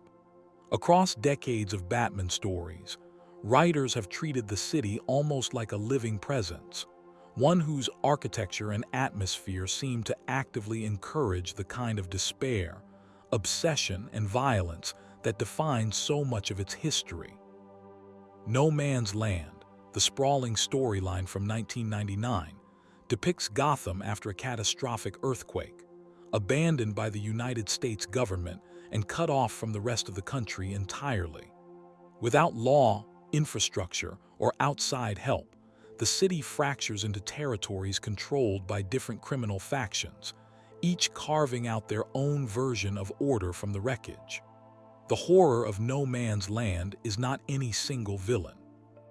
It is the slow, grinding portrait of what happens to ordinary people left with nothing, forced to survive inside a city the rest of the world has simply decided to write off. The Long Halloween, written by Jeff Loeb, uses Gotham's own holiday calendar as a structure for a year-long murder mystery, the killer known only as Holiday striking on significant dates throughout the year. The story's disturbing power comes from its portrait of Gotham's institutions themselves, its police force, its legal system, its organized crime families, all quietly complicit in a kind of rot that predates Batman entirely, suggesting that some of Gotham's darkness was never really about costumed villains at all. And stories set in Crime Alley itself, the site of Bruce Wayne's parents' murder, return again and again to a haunting detail. The fact that the alley was never renamed, never redeveloped, left standing as a kind of permanent wound at the center of the city, one Bruce revisits on the anniversary of that night almost every year. Batman, Ego, a shorter but deeply unsettling story by Darwyn Cooke, takes a more introspective approach, depicting Batman in direct, hallucinatory conversation with a version of his own psyche, one that mocks his mission, questions whether Bruce Wayne was ever anything more than a costume Batman wears to move through daytime society, and forces him to sit, uncomfortably, with the possibility that the persona he considers real might actually be the disguise. And in stories exploring Gotham's underground, sewer systems and abandoned subway tunnels beneath the city are repeatedly used as settings for some of its strangest horror, spaces where characters like Killer Croc are said to have made their homes for years at a time, adapting to a life lived almost entirely out of sight of the city above, surfacing only when hunger or violence demanded it. The idea that an entire hidden layer of Gotham exists beneath the one most citizens ever see adds one more unsettling dimension to a city that already seems to have more darkness than any single map could properly capture. Gotham, across all of these stories, functions less like a setting and more like a mirror, reflecting back whatever fear, grief, or corruption its inhabitants happen to be carrying at the time. The Court of Owls storyline, introduced by Scott Snyder, adds a particularly unsettling layer to Gotham's history, revealing an ancient secret society that has manipulated the city's politics and violence from the shadows for centuries, long before Bruce Wayne was ever born, using brainwashed assassins called Talons to enforce its will. The revelation forces Bruce to confront the possibility that his own understanding of Gotham's corruption, built over years of careful detective work, was only ever scratching the surface of something far older and better hidden than anything he had previously uncovered.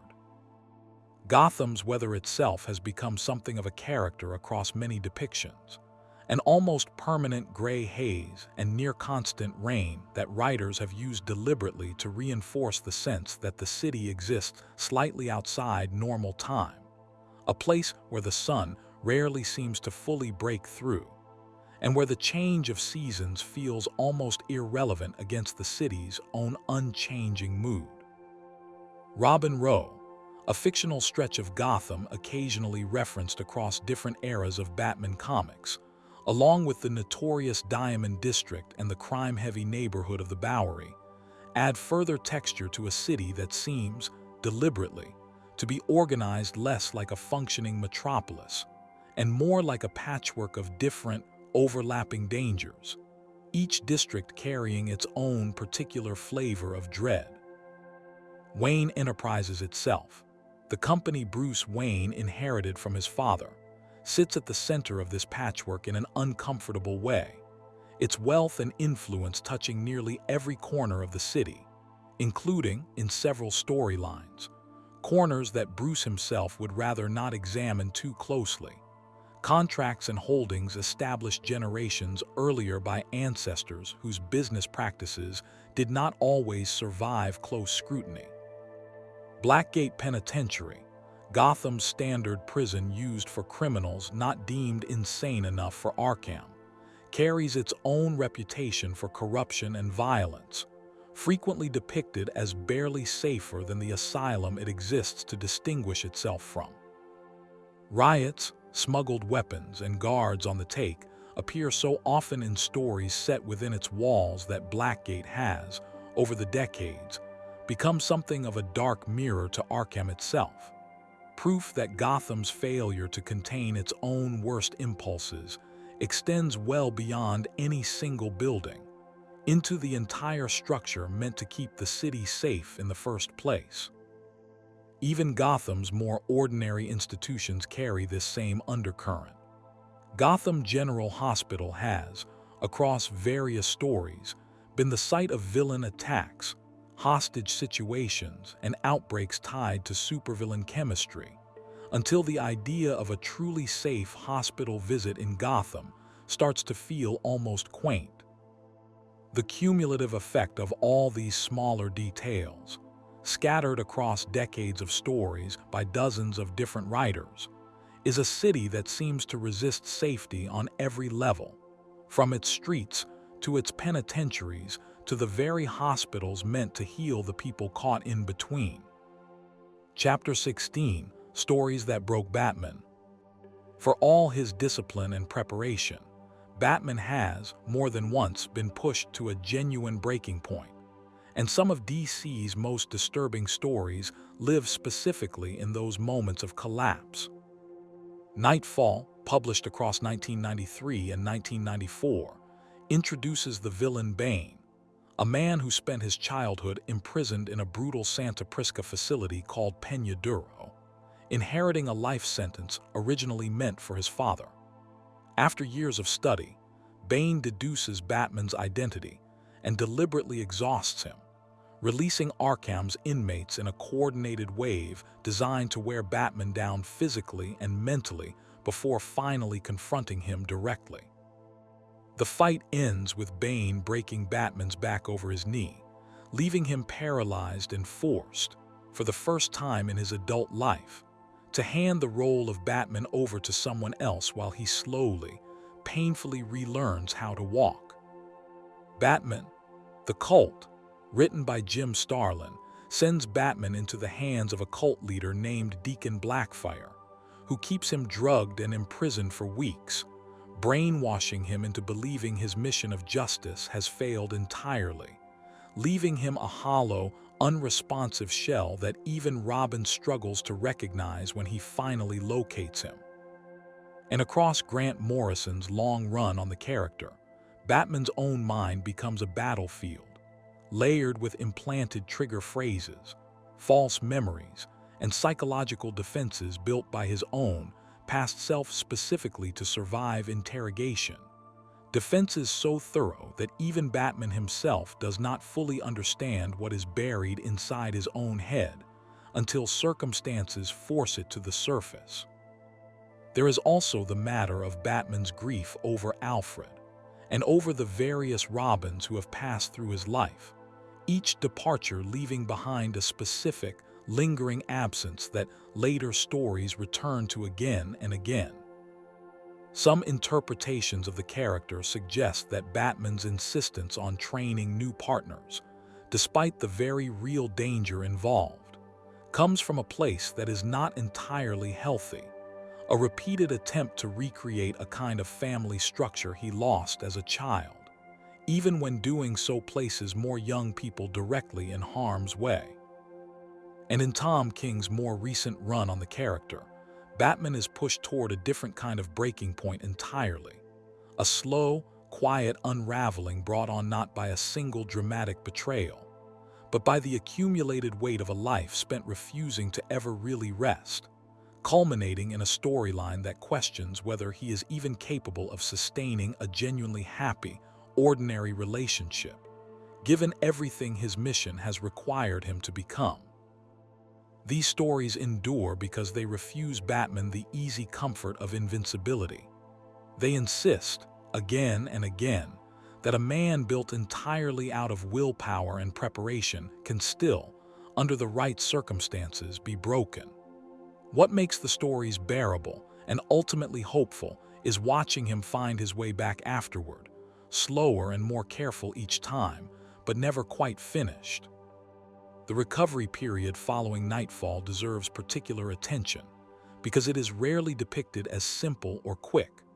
Bruce Wayne, paralyzed and humbled, is forced to watch someone else, Jean-Paul Valley, wear the Batman costume in his place, and to watch with growing horror as Valley slowly warps the role into something far more violent and unstable than Bruce himself would ever have permitted, adding a new, heavier suit of armor and abandoning the very restraint that had defined Batman for decades.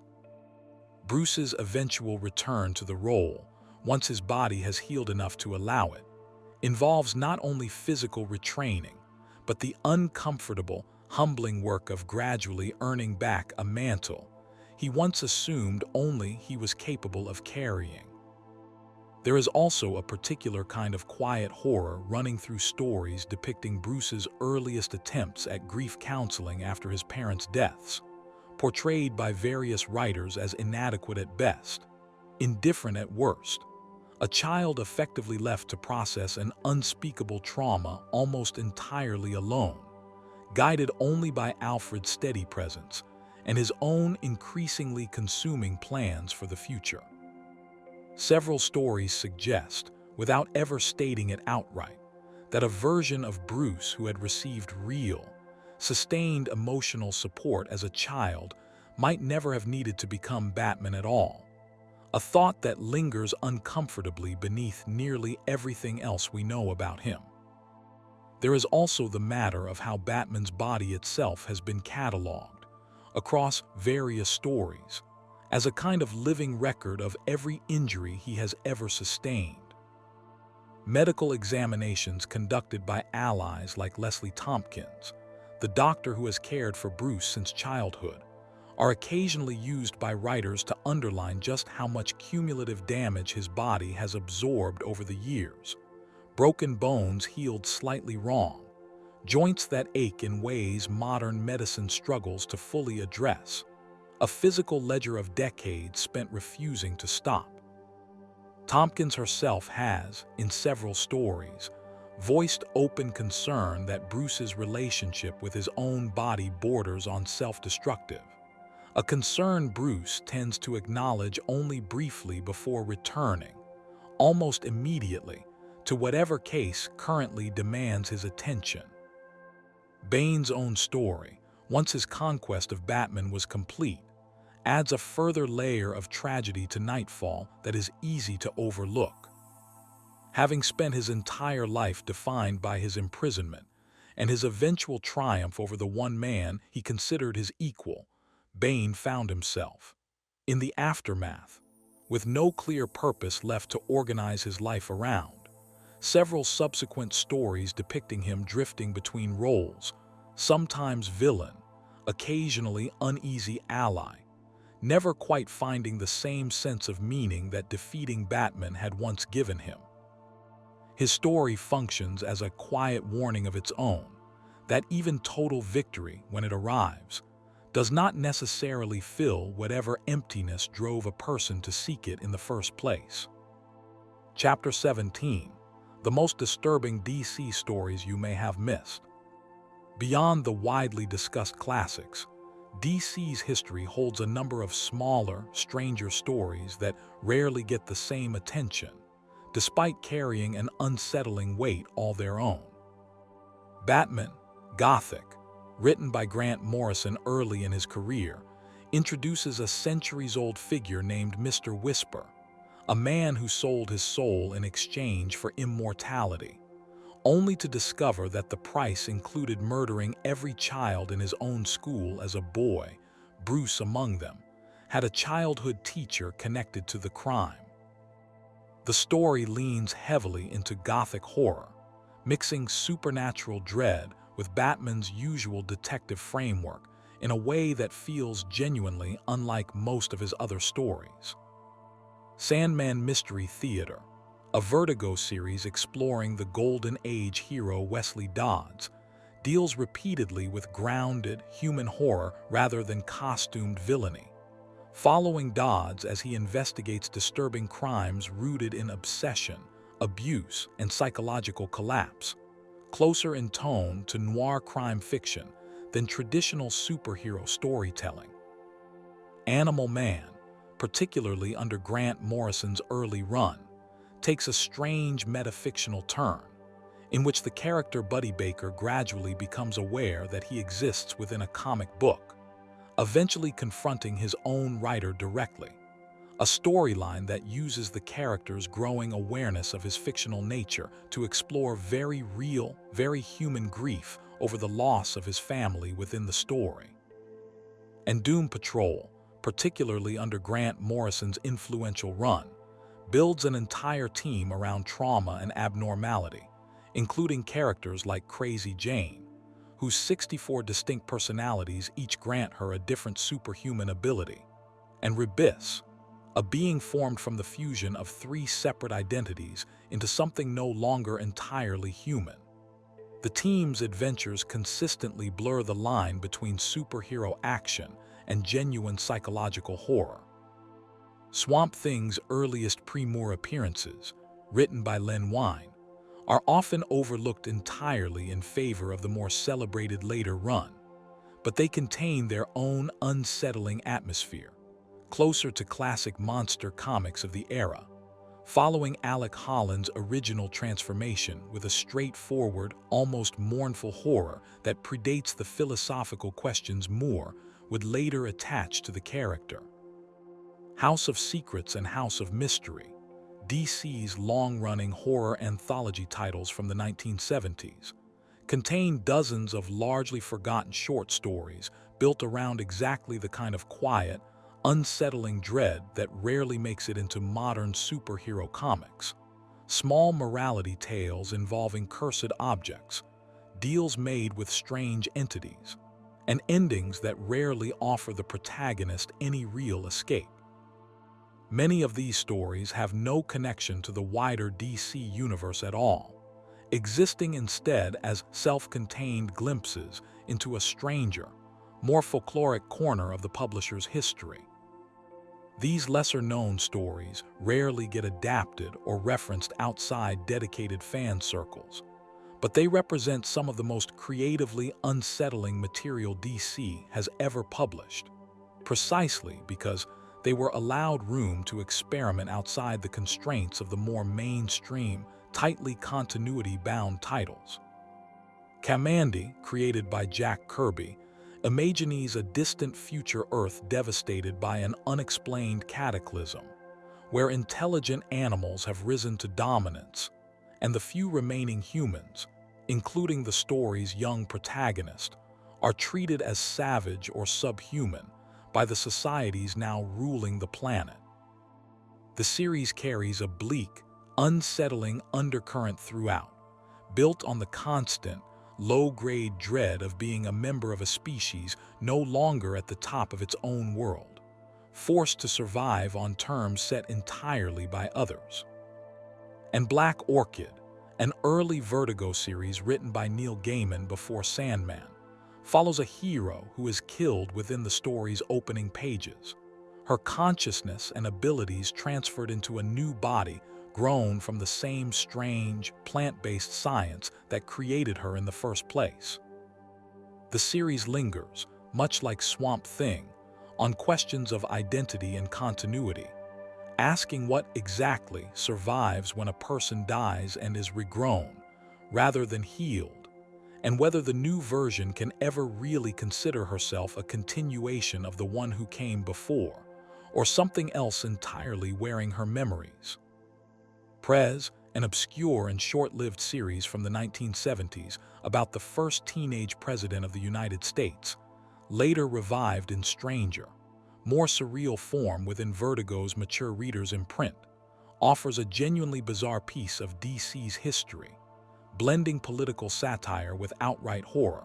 Once its revival introduced a villainous, undead boss Smiley, a corrupt political operator whose head is a permanently smiling mask concealing rot underneath.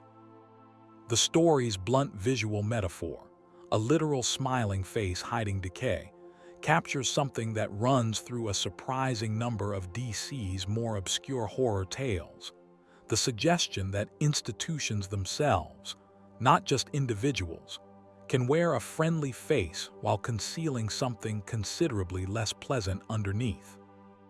The pre-crisis Phantom Stranger series, following a mysterious, unnamed supernatural figure who appears at moments of occult crisis without ever fully explaining his origins or motivations, built decades of quiet dread around the simple idea of a character defined almost entirely by ambiguity.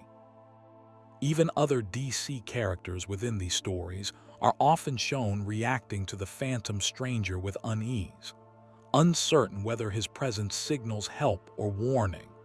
A rare example of a recurring figure whose mere appearance is treated as something to be nervous about, regardless of which side of a conflict he ultimately assists. Weird War Tales, another DC anthology title running through the 1970s and beyond, blended traditional war fiction with supernatural horror, following soldiers across various conflicts who encounter ghosts, curses, and inexplicable phenomena in the middle of combat. Unlike more polished horror lines, these stories often carried a raw, unglamorous edge, treating the horrors of war itself as inseparable from whatever supernatural element had been layered on top. A reminder that some of DC's most unsettling material was never really about superpowers at all, but about ordinary human violence given just enough of a strange, otherworldly frame to make it easier to look at directly.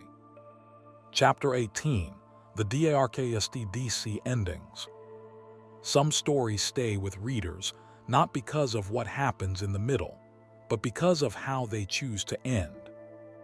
Watchmen, written by Alan Moore and published under DC's imprint, though existing largely outside mainstream continuity, closes with Ozymandias having already executed his plan, faking an extra-dimensional attack that kills millions in order to unite the world against a common threat and prevent nuclear war.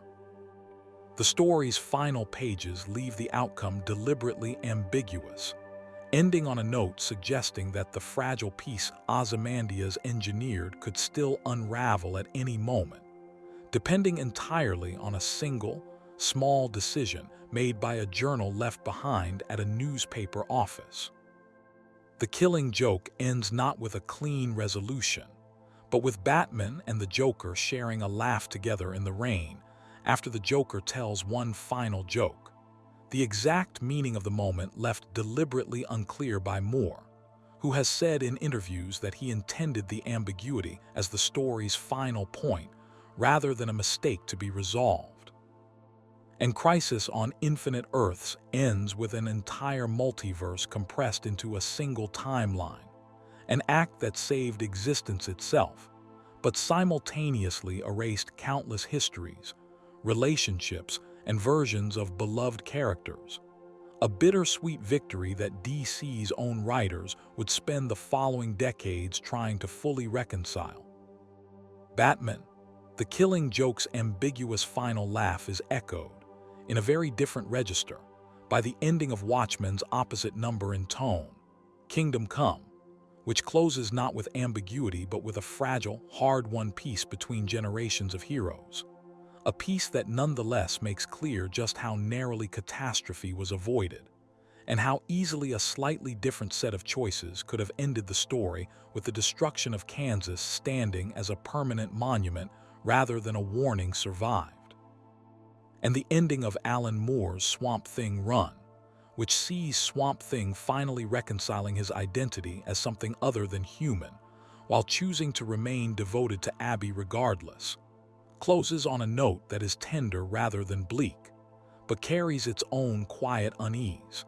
The suggestion that peace, even when found, requires permanently letting go of the idea that things could ever go back to how they were before the transformation that started everything.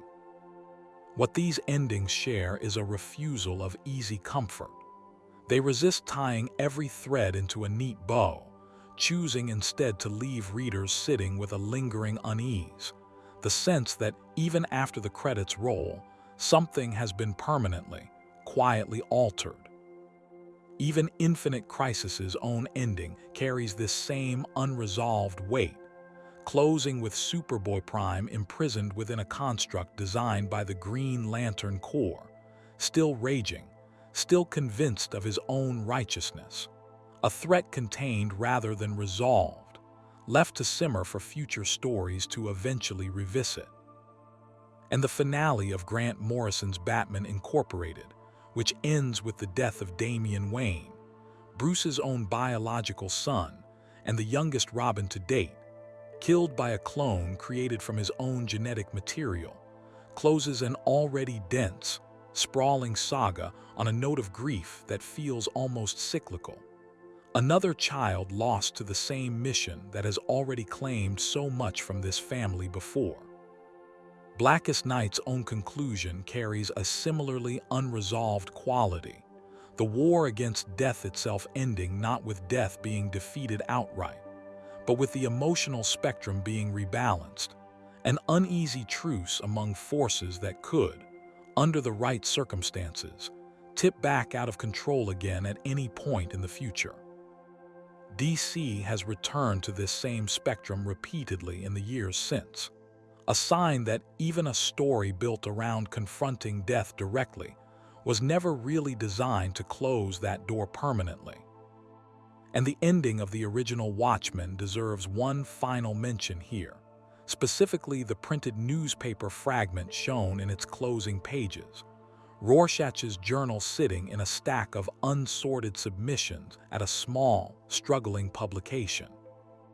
Moore never confirms whether it is ever actually read, whether Ozymandias's carefully constructed piece survives contact with the truth, or whether the entire fragile arrangement quietly collapses the moment someone finally picks that particular page up off the pile.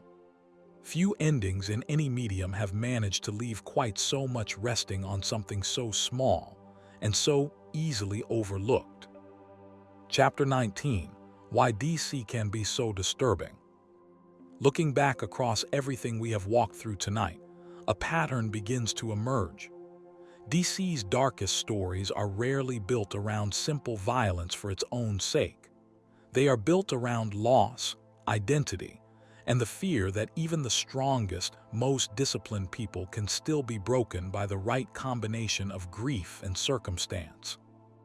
Batman's stories return again and again to the idea that trauma, however well managed, never fully disappears. It simply gets organized into a mission. Superman's darkest stories ask what happens when unlimited power meets a moment of genuine despair.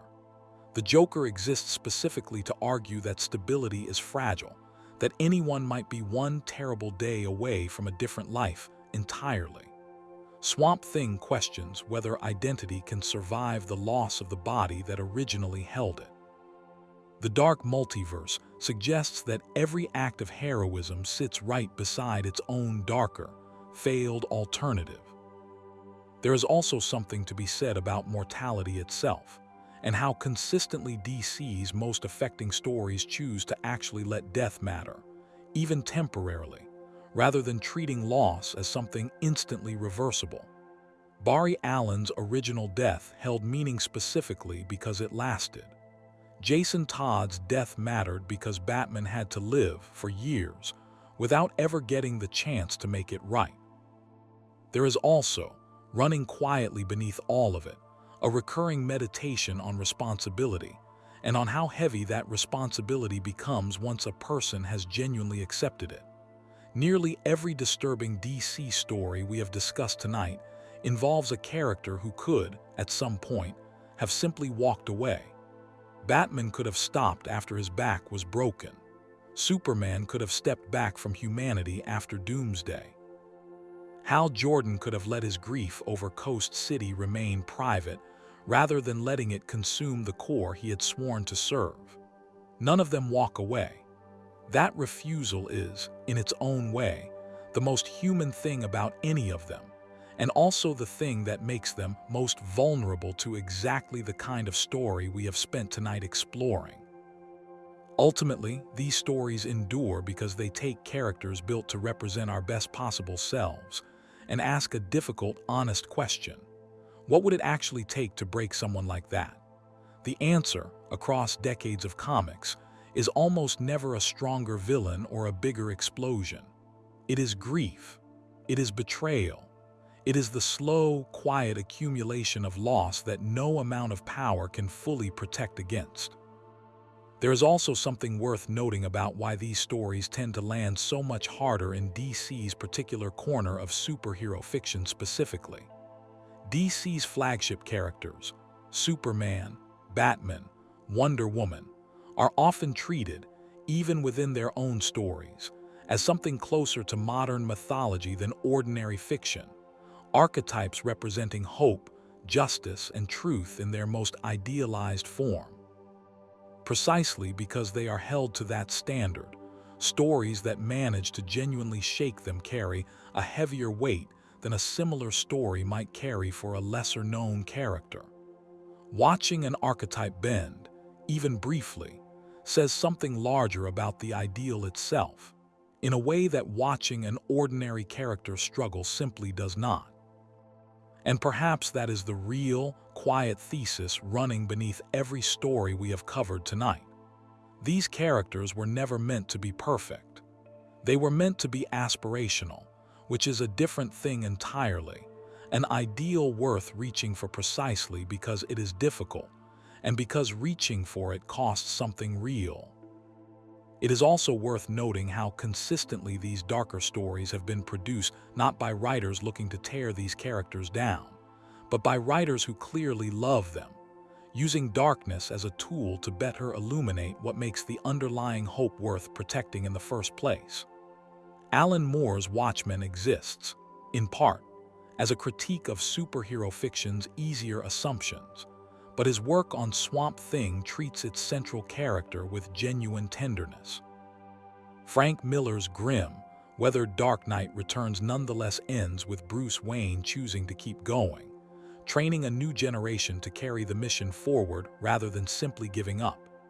Even Grant Morrison, whose work often ventures into the strangest, most unsettling corners of DC's mythology, has spoken about Batman specifically as a figure of hope, someone who transforms personal tragedy into a lifelong commitment to preventing that same tragedy from happening to others. Darkness, in other words, is rarely the destination in these stories.